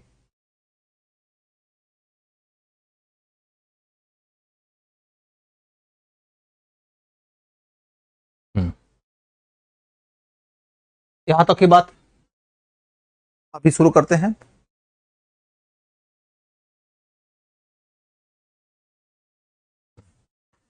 यहां देखोगे कि जो आपका साहित्यिक स्रोत है, उस साहित्यिक स्रोत के अंतर्गत प्राथमिक आ गया, द्वितीयक आ गया, देसी और विदेशी आ गया। मैंने कह दिया कि देसी और विदेशी का डिटेल स्टडी हम लोग करेंगे तब जब हम लोग इनके संबंधित अध्यायों में जाएंगे। अभी इनके बारे में ज्यादा अध्ययन नहीं करेंगे। इधर मामला आता है द्वितीयक स्रोत। हम द्वितीयक स्रोत के बारे में कुछ चर्चा अभी करेंगे। सबसे पहला पॉइंट है अपना साम्राज्यवादी इतिहास लेखन। तो लिखो, थोड़ा लिखोगे तो क्लैरिटी बनेगी। वॉइस का प्रॉब्लम आ रहा है? क्या प्रॉब्लम आ रहा है वॉइस में? और किसी को वॉइस का प्रॉब्लम है क्या? ठीक है, तो इधर लिखो साम्राज्यवादी इतिहास लेखन, पॉइंट लिखो।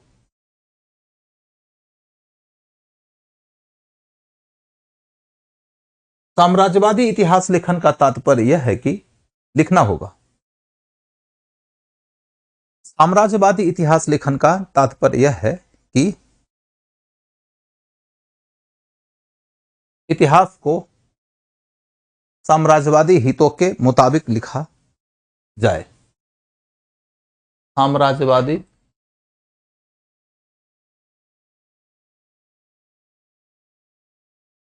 हितों के अनुसार लिखा जाए।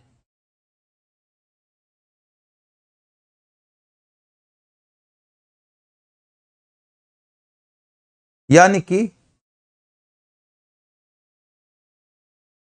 कि ब्रिटिश शासन के हितों के अनुसार लिखा जाए।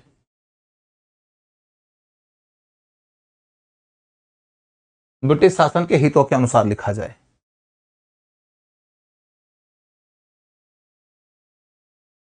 ऐसा क्यों?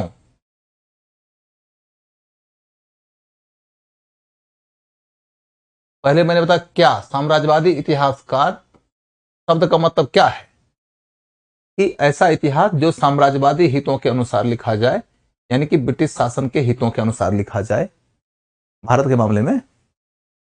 और तब अगला मामला है कि साम्राज्यवादी हितों के अनुसार या ब्रिटिश साम्राज्य के हितों के अनुसार इतिहास लिखा जाता है। तो ऐसा क्यों? क्योंकि क्योंकि नंबर एक, ब्रिटिश काल में क्योंकि नंबर एक, ब्रिटिश काल में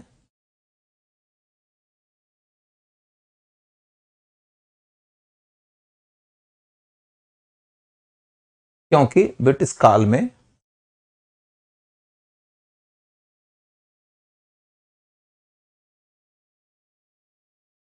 सरकार यह मान्यता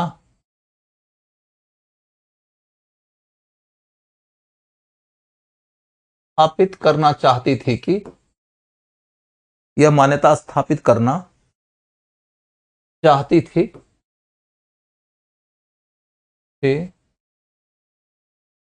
कि भारत में विकास की शुरुआत उन्हीं से हुई है। विकास की शुरुआत उन्हीं से हुई है।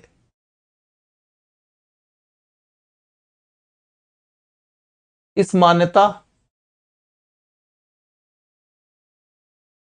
की स्थापना से इस मान्यता की स्थापना से भारत में उनका विरोध घट जाता और समर्थन बढ़ जाता। विरोध घट जाता और समर्थन बढ़ जाता। इस मान्यता से भारत में उनका विरोध घट जाता और समर्थन बढ़ जाता।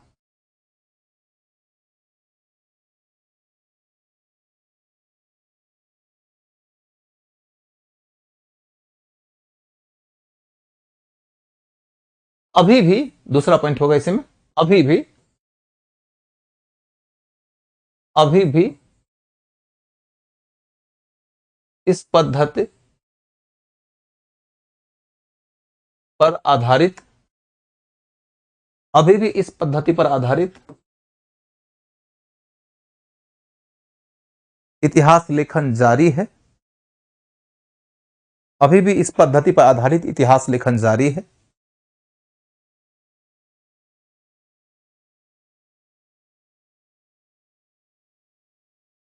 इतिहास लेखन जारी है। अभी भी इस पद्धति पर आधारित इतिहास लेखन जारी है।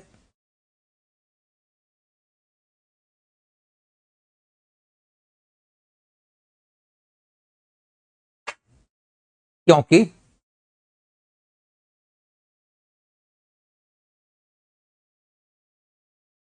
क्योंकि पश्चिमी लोग, पश्चिमी सभ्यता के लोग, पश्चिमी सभ्यता के लोग यह स्थापित करना चाहते हैं कि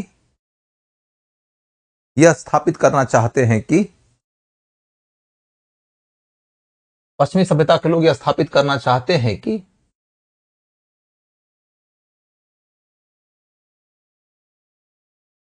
भारत में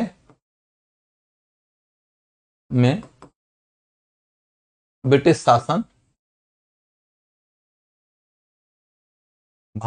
शासन एक वरदान की तरह था। भारत में ब्रिटिश शासन एक वरदान की तरह था। विशेष तौर पर पश्चिमी सभ्यता, विशेष तौर पर पश्चिमी सभ्यता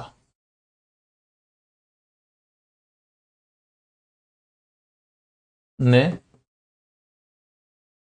भारत को, विशेष तौर पर पश्चिमी सभ्यता ने भारत को आधुनिक बनाया।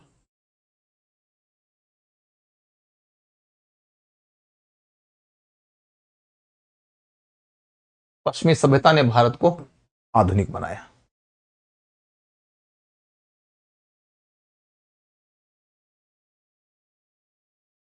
ऐसा करके वो आज के समय में आज के समय में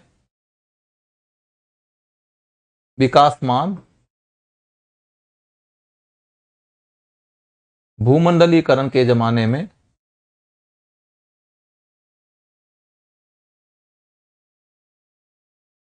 भूमंडलीकरण के जमाने में अपने को ज्यादा से ज्यादा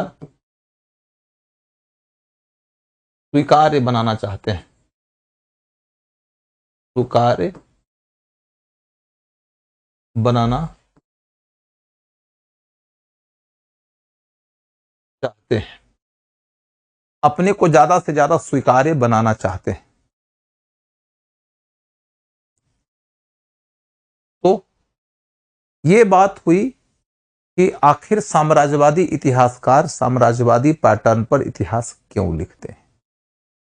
इसे मैं मिटा देता हूं। अब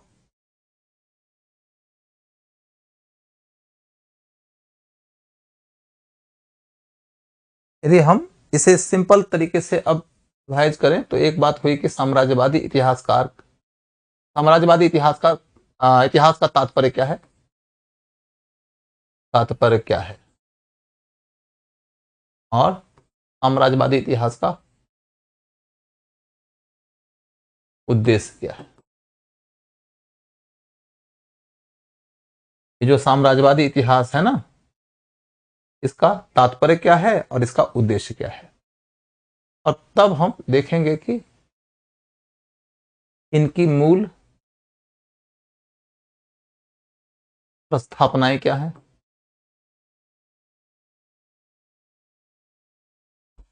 मूल प्रस्थापनाएं क्या है, मूल प्रस्थापनाएं क्या है, तो लिखिए मूल प्रस्थापनाएं क्या है इनकी। ए, प्राचीन काल के भारतीय लोग, प्राचीन कालीन भारतीय लोग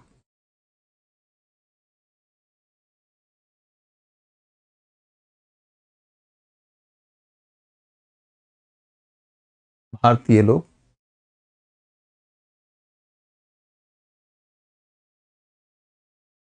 हिंदू थे, प्राचीन कालीन भारतीय हिंदू थे। इनके लिए हिंदू शब्द का इस्तेमाल किया गया है। जेम्स मिल एक किताब लिखे हैं हिस्ट्री ऑफ इंडिया करके, पहला साम्राज्यवादी विद्वान वही है जिसने कि इस पर किताब लिखा, और उसने भारत के इतिहास को 3 भागों में बांटा। प्राचीन काल शब्द का इस्तेमाल नहीं किया है उसने हिंदू युग कहा, उसे मध्यकाल को मुस्लिम युग कहा और आधुनिक काल को ब्रिटिश युग कहा। प्राचीन काल के भारतीय हिंदू थे। दूसरा पॉइंट, हिंदू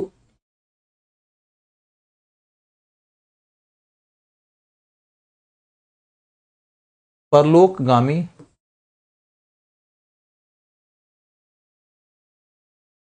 परलोकगामी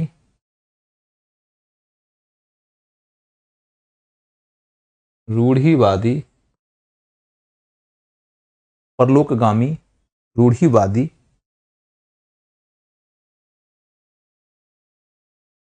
अविकसित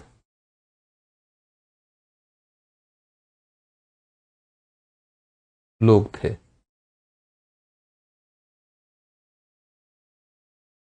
परलोकगामी का मतलब हुआ कि जो मरने के बाद क्या मिलेगा, तो स्वर्ग।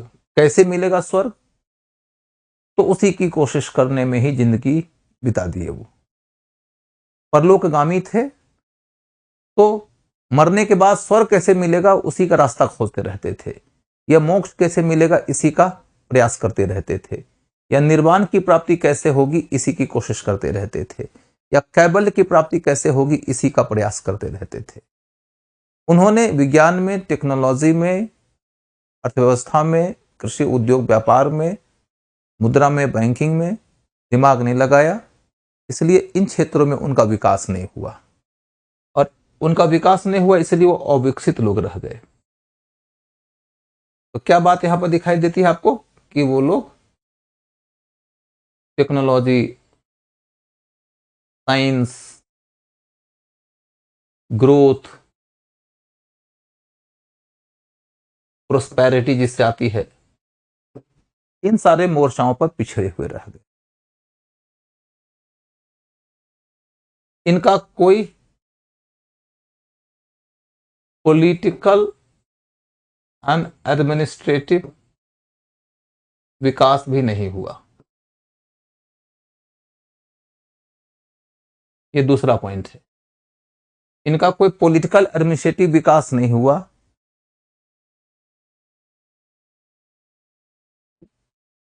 ज्यादातर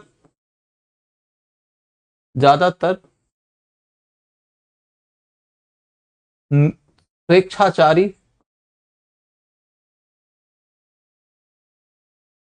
निरंकुश राजा के अधीन रहे। ये ज्यादातर स्वेच्छाचारी और निरंकुश राजा के अधीन रहे। यहां पर मैं लिख देता हूं इनका शब्द, प्राच्य निरंकुशता। प्राच्य निरंकुशता। प्राच्य निरंकुशता में प्राच्य माने पूर्वी दुनिया के लोग निरंकुश राजा के अधीन रहे, स्वेच्छाचारी राजा के अधीन रहे। वो अत्याचारी पद्धति से शासन चलाता रहा, उसकी जो मर्जी हुई उसके मुताबिक शासन चलाता रहा। कोई नियम नहीं था, कोई डेवलप्ड मैकेनिज्म नहीं था, कोई कल्याणकारी आदर्श नहीं था, कोई सांस्कृतिक और रचनात्मक विकासोन्मुखी आदर्श नहीं था।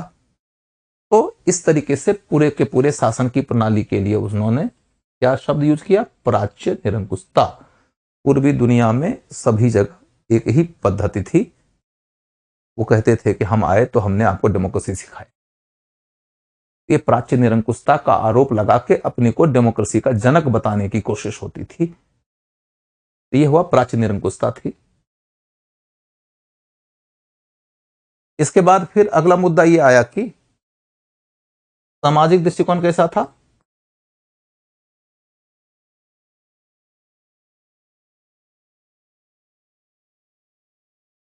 तो भेदभावकारी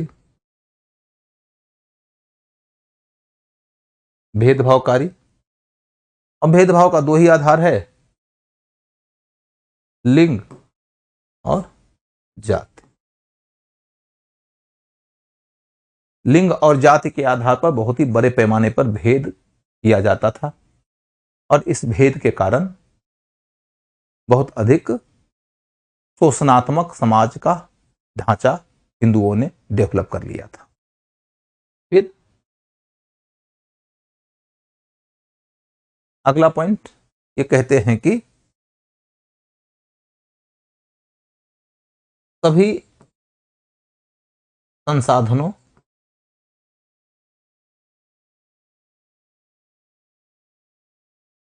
पर राजा का ही नियंत्रण था।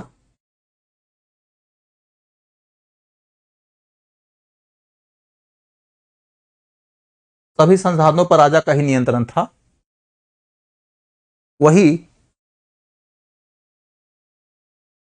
वही समस्त भूमि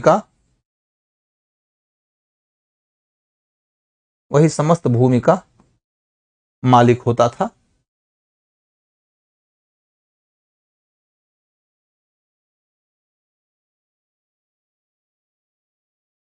इनका कहना है कि प्राचीन काल में निजी स्वामित्व की व्यवस्था नहीं थी। हिंदुस्तान में समस्त भूमि राजा के अधीन थी, राजा ही भूमि का मालिक होता था।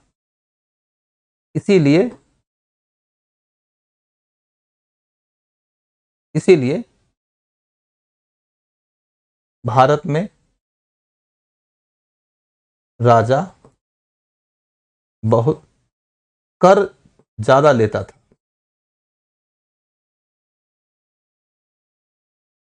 कर ज्यादा लेता था,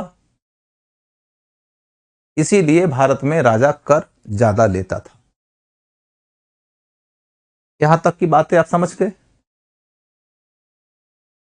इसके अंतर्गत जितनी बातें कही गई है उसमें बहुत अधिक विश्लेषण की जरूरत नहीं है। ये भी ध्यान रखने लायक बात है कि इसके अंदर वो जो भी बातें हम कह रहे हैं उसका डिटेल डिस्क्रिप्शन तब आता रहेगा जब जब हम कोई उदाहरण में जाएंगे। उदाहरण तो विभिन्न अध्यायों के माध्यम से ही आएगा। अध्यायों की चर्चा अभी तो हम नहीं कर सकते हैं। जब अध्याय की ओर जाएंगे तो एक बार फिर से इन साम्राज्यवादियों की चर्चा होगी।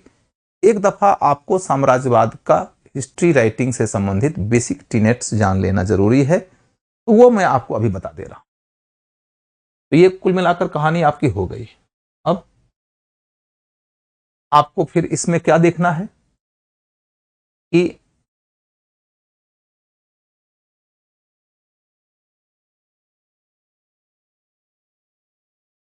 अभी इसी के बाद पैराग्राफ चेंज कर लीजिए और तब आगे लिखिए, किंतु बाद के काल में पुरातात्विक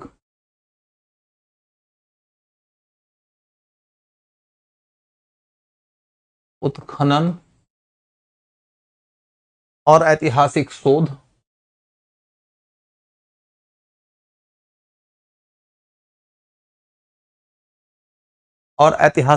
ने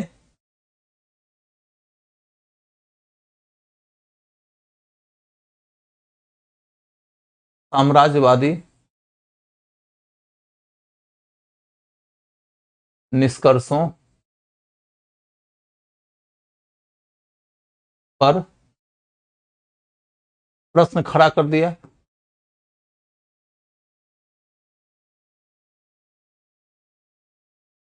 साम्राज्यवादी निष्कर्षों पर प्रश्न खड़ा कर दिया। साम्राज्यवादी निष्कर्षों पर प्रश्न खड़ा कर दिया।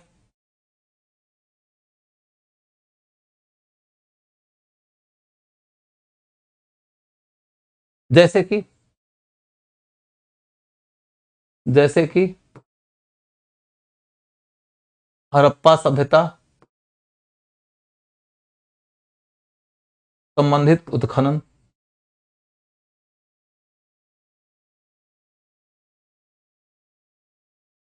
हड़प्पा सभ्यता संबंधित उत्खनन या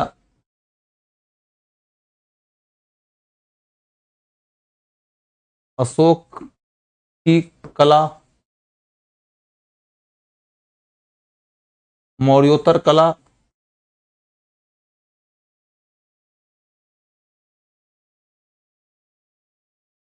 अजंता आदि विज्ञान का विकास, अर्थशास्त्र की रचना,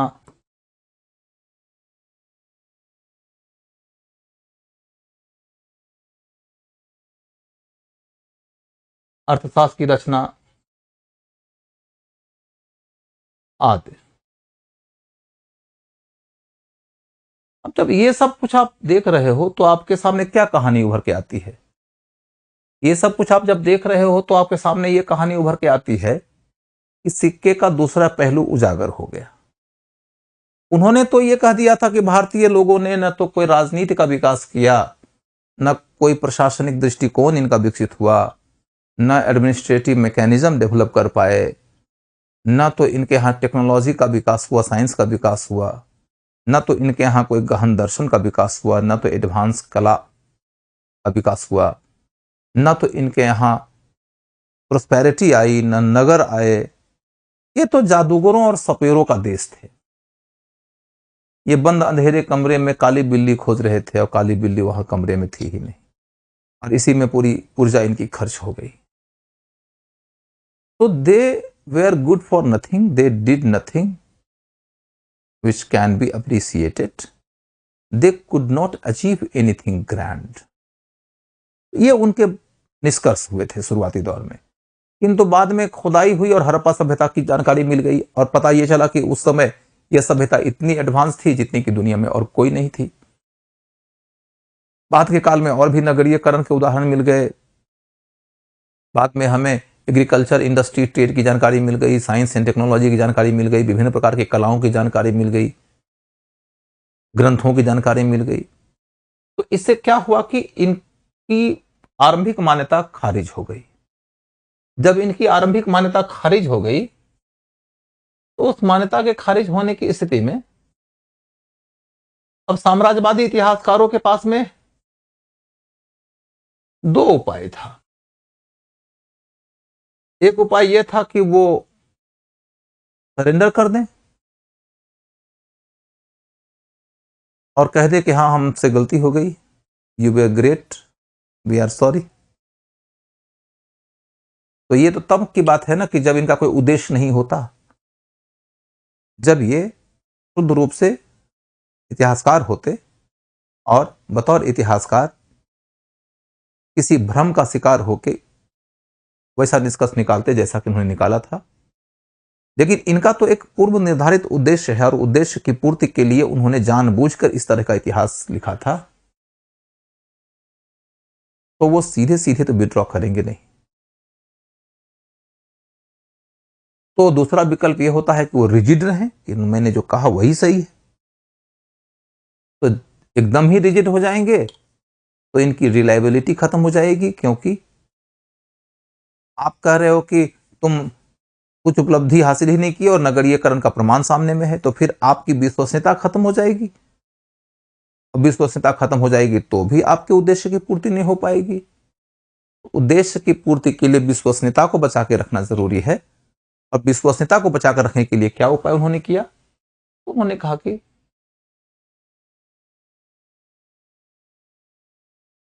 साम्राज्यवादी उद्देश्य से इतिहास लिखने वालों ने फिर क्या रास्ता अपनाया, क्या नया फॉर्मूला उन्होंने दिया?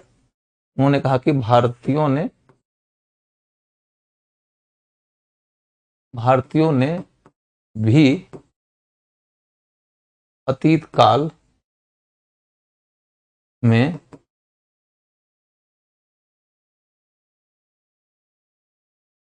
कई महान उपलब्धियां हासिल किया।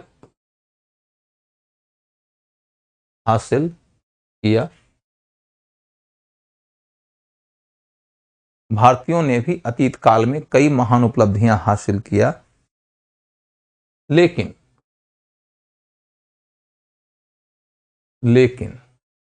बट ये उपलब्धियां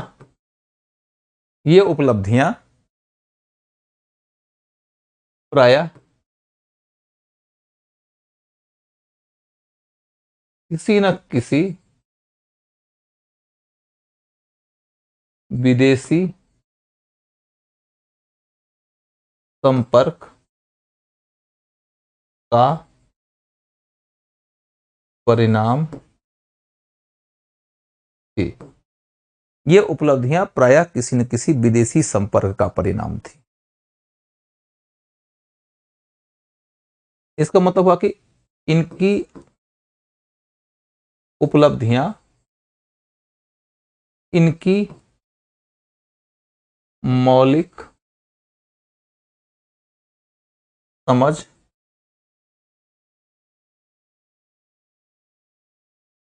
का परिणाम नहीं थी।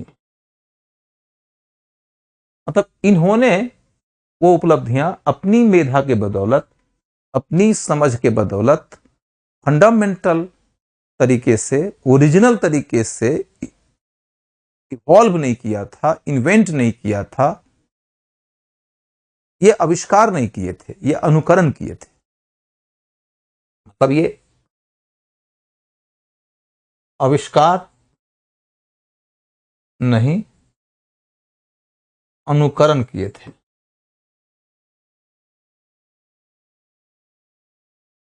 They were not the inventors, they were the followers. और श्रेय किसका है? इन्वेंटर का। इनके यहां भूखंड अच्छा था, वनस्पतियां थी, खनिज थे, जल था, आबादी थी। जैसे ही इनको विदेशी संपर्क के कारण नया अच्छा प्रगतिशील आइडिया मिलता था, उस आइडिया के साथ में ये अपने आप को जोड़ लेते थे और उसी आइडिया के आधार पर अपने संसाधनों का जब दोहन करते थे तो फिर समृद्धि आ जाती थी। कृषि में, उद्योग में, व्यापार में, तमाम चीजों में समृद्धि आ जाती थी, नगरीकरण आ जाता था और फिर ये बार बार कई सारे चरणों से गुजरते हुए ग्लोरियस उपलब्धियां भी हासिल करने में कामयाब हो गए। और इसी क्रम में अब अगला मामला है कि उदाहरण जब देने लगते हैं तो अब देखो कि हड़प्पा सभ्यता का उदाहरण लेके देखो। हड़प्पा सभ्यता का जो एविडेंस था वो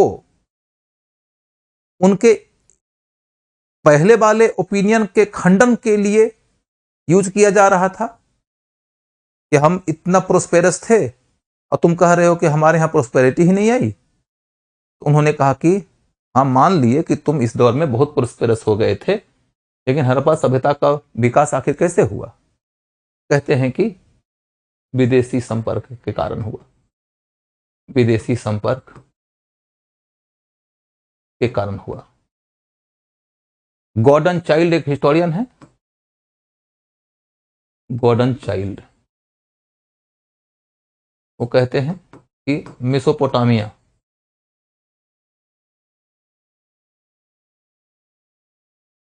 में पहली बार नगरीय सभ्यता उभरी।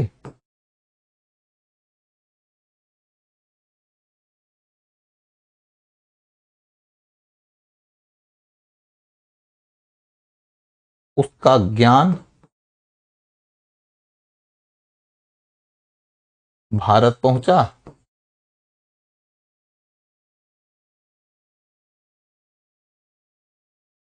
यहां भी उसी के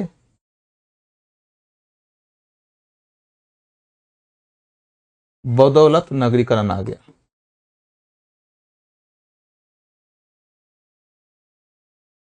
यहां भी नगरीकरण आ गया उसी ज्ञान के संपर्क के बदौलत। तो नगरीकरण अचीवमेंट है ये मान लिया, लेकिन अचीवमेंट के इनोवेटर और इन्वेंटर हड़प्पाई लोग नहीं थे, वो तो फॉलोअर थे और उसका जन्म हुआ था मेसोपोटामिया में। इसी तरीके से अब यहां पर एक बड़ा प्रश्न खड़ा होता है कि ऐसा क्यों कह रहे थे वो?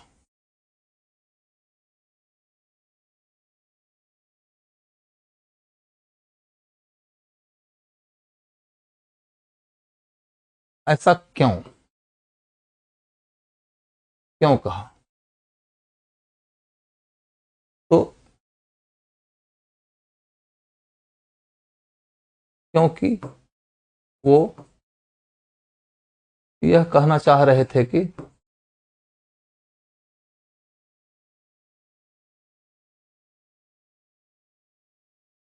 ये कहना चाह रहे थे कि नंबर एक, आधुनिक काल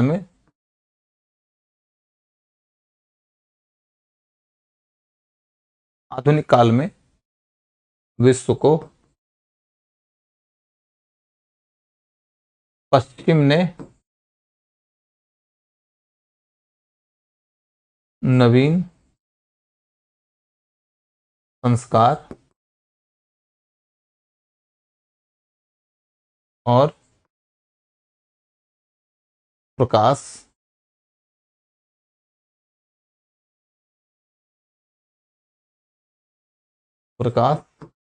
एवं ऊर्जा दिया है।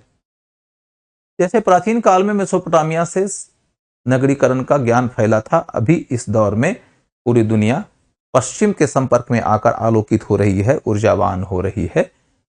हम उसके मॉडर्नाइजर हैं, हम उसके नए स्वरूप और संस्कार के जनक और शिल्पकार हैं। हम ही नए युग का विश्वकर्मा हैं। और इसी दौर में भारत ब्रिटिश शासन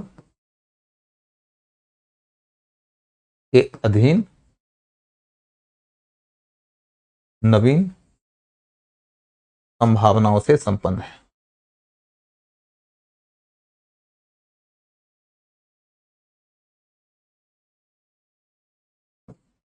नवीन संभावनाओं से संपन्न है।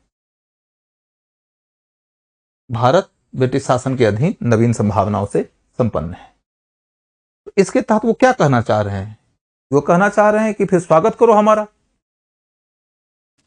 वो ये कहना चाह रहे हैं कि फिर हमारा स्वागत करो तुम। क्या है, स्लो नहीं कर रहा है, टोटली ब्लैंक, वीडियो शो नहीं कर रहा है। और किसी का वीडियो शो नहीं कर रहा है क्या? और किसी के साथ दिक्कत हो तो बताओ नीरज बाबू, क्या कठिनाई आ गई? तो इधर है, भारत ब्रिटिश शासन के अधीन नवीन संभावनाओं से संपन्न है और इसलिए कहा जा रहा है कि आप ब्रिटिश शासन का स्वागत करिए, उसको अपने लिए भाग्य का विषय मानिए। आप हमारा विरोध मत करिए, हमारा समर्थन करिए। हम जब तक रहेंगे तब तक आपकी भलाई होगी, आपको हम मॉडर्नाइज बना देंगे। आपका इकोनॉमी, आपका सोसाइटी, आपका कल्चर, आपका पॉलिटी, आपका एडमिनिस्ट्रेशन सब हमारी संगति के अंतर्गत आकर नए स्तर तक पहुंच जाएगा। अब देखोगे कि इसी पैटर्न पर उन्होंने आगे का इतिहास लिखा, पूरा इतिहास इसी पैटर्न में लिखा गया। और वो क्या कह रहे हैं कि भारत में बाद में भी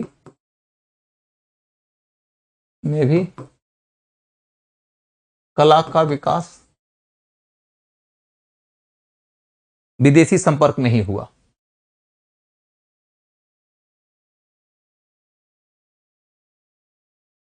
संपर्क में ही हुआ।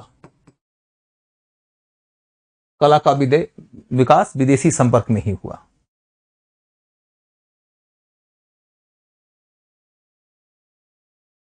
अशोक की कला,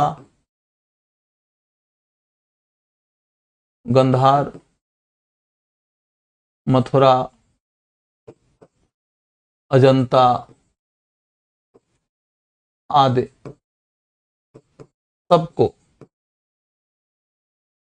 सबको ईरानी, ग्रीक और रोमन कला की प्रेरणा से विकसित बताया गया। आदि सबको ईरानी,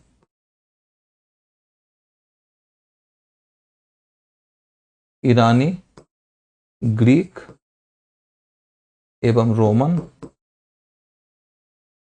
कला से प्रेरित बताया गया।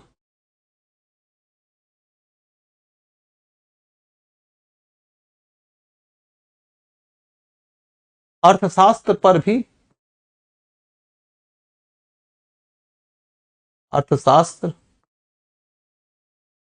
पर भी ग्रीक संपर्क का प्रभाव बताया गया। ग्रीक संपर्क का प्रभाव बताया गया कि अर्थशास्त्र की विचारधारा के विकास में ग्रीक राजनीतिक विचारधारा की बड़ी भूमिका थी। अर्थशास्त्र पर भी ग्रीक विचारधारा का प्रभाव बताया गया।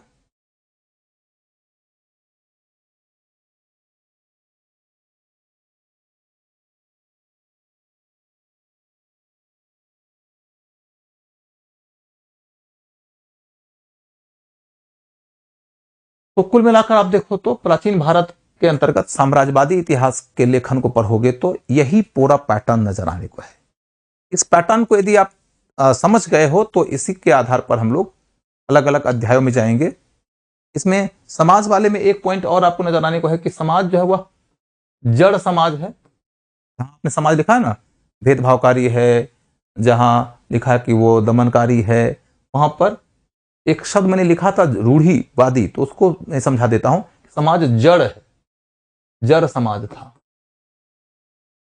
जर समाज था तो इसका मतलब हुआ कि वो परिवर्तनशील नहीं था, परिवर्तनशील नहीं था। परिवर्तनशील नहीं था तो इसका मतलब क्या कि वो जड़त्व की स्थिति में हमेशा रहा, जड़त्व की दशा में ही सैकड़ों हजारों साल तक रहा।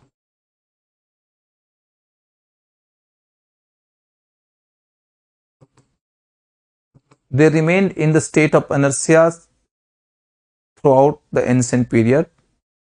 सैकड़ों हजारों साल तक वही सी जड़त्व की अवस्था में बने रहे, इसलिए उनका समाज परिवर्तन नहीं किया, रूढ़िवादी रहा, परिवर्तन नहीं किया तो प्रगति नहीं हुई। तो इसी बात को बाद में हम जब पढ़ेंगे तो इसका खंडन करेंगे। हम लोग पढ़ेंगे जैसे कि ऋग वैदिक काल का समाज कुछ है, उत्तर वैदिक काल का समाज कुछ है, इसका तो परिवर्तन हुआ। 6th सेंचुरी बीसी समाज कुछ है, यानी परिवर्तन हुआ। और ये क्या कह रहे हैं कि नहीं, परिवर्तन हुआ ही नहीं था, ये रूढ़िवादी थे, ये एक जगह टिके हुए थे। तो कुल मिलाकर इसी तरीके से आप प्राचीन काल का इतिहास पढ़ते हुए साम्राज्यवादियों के नजरिया से बार बार रूबरू होते जाएंगे, और इस रूबरू होते हुए नजरिया को हम बार बार खंडित करेंगे।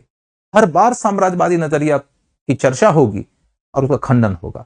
एक दफा आप पूरे नजरिया से वाकिफ हो गए, खंडन करने लगेंगे तो सहज रहोगे। सर, क्या दक्षिण भारत का स्थापत्य भी दक्षिण पूर्व एशिया के स्थापत्य से आयातित है? दक्षिण पूर्व एशिया से आयातित होने की बात नहीं की गई है कभी भी। दक्षिण पूर्व एशिया के क्षेत्र में तो भारत ही ने यह दावा किया है कि हमने दक्षिण पूर्वी एशिया को अपनी संस्कृति से प्रभावित किया है, वो हमसे प्रेरित है, हम उनसे प्रेरित नहीं है। तो भारत के ऊपर प्रभाव की बातें जब की गई है तो बेसिकली ईरान से या ग्रीक से या रोम से प्रभावित होने की बातें कही गई है, या हड़प्पा वाले केस में इराक से प्रभावित होने की बात कही गई है। दक्षिण पूर्व एशिया के इलाके में भारत ने ही प्रभावित किया है, ऐसा भारत के बहुत सारे इतिहासकारों का दावा है। उसकी चर्चा बाद में करेंगे। आज की चर्चा यहीं रोक दूंगा, आज इतना ही पढ़ेंगे। आप सब लोगों को अब शुभ रात्रि, टेक केयर।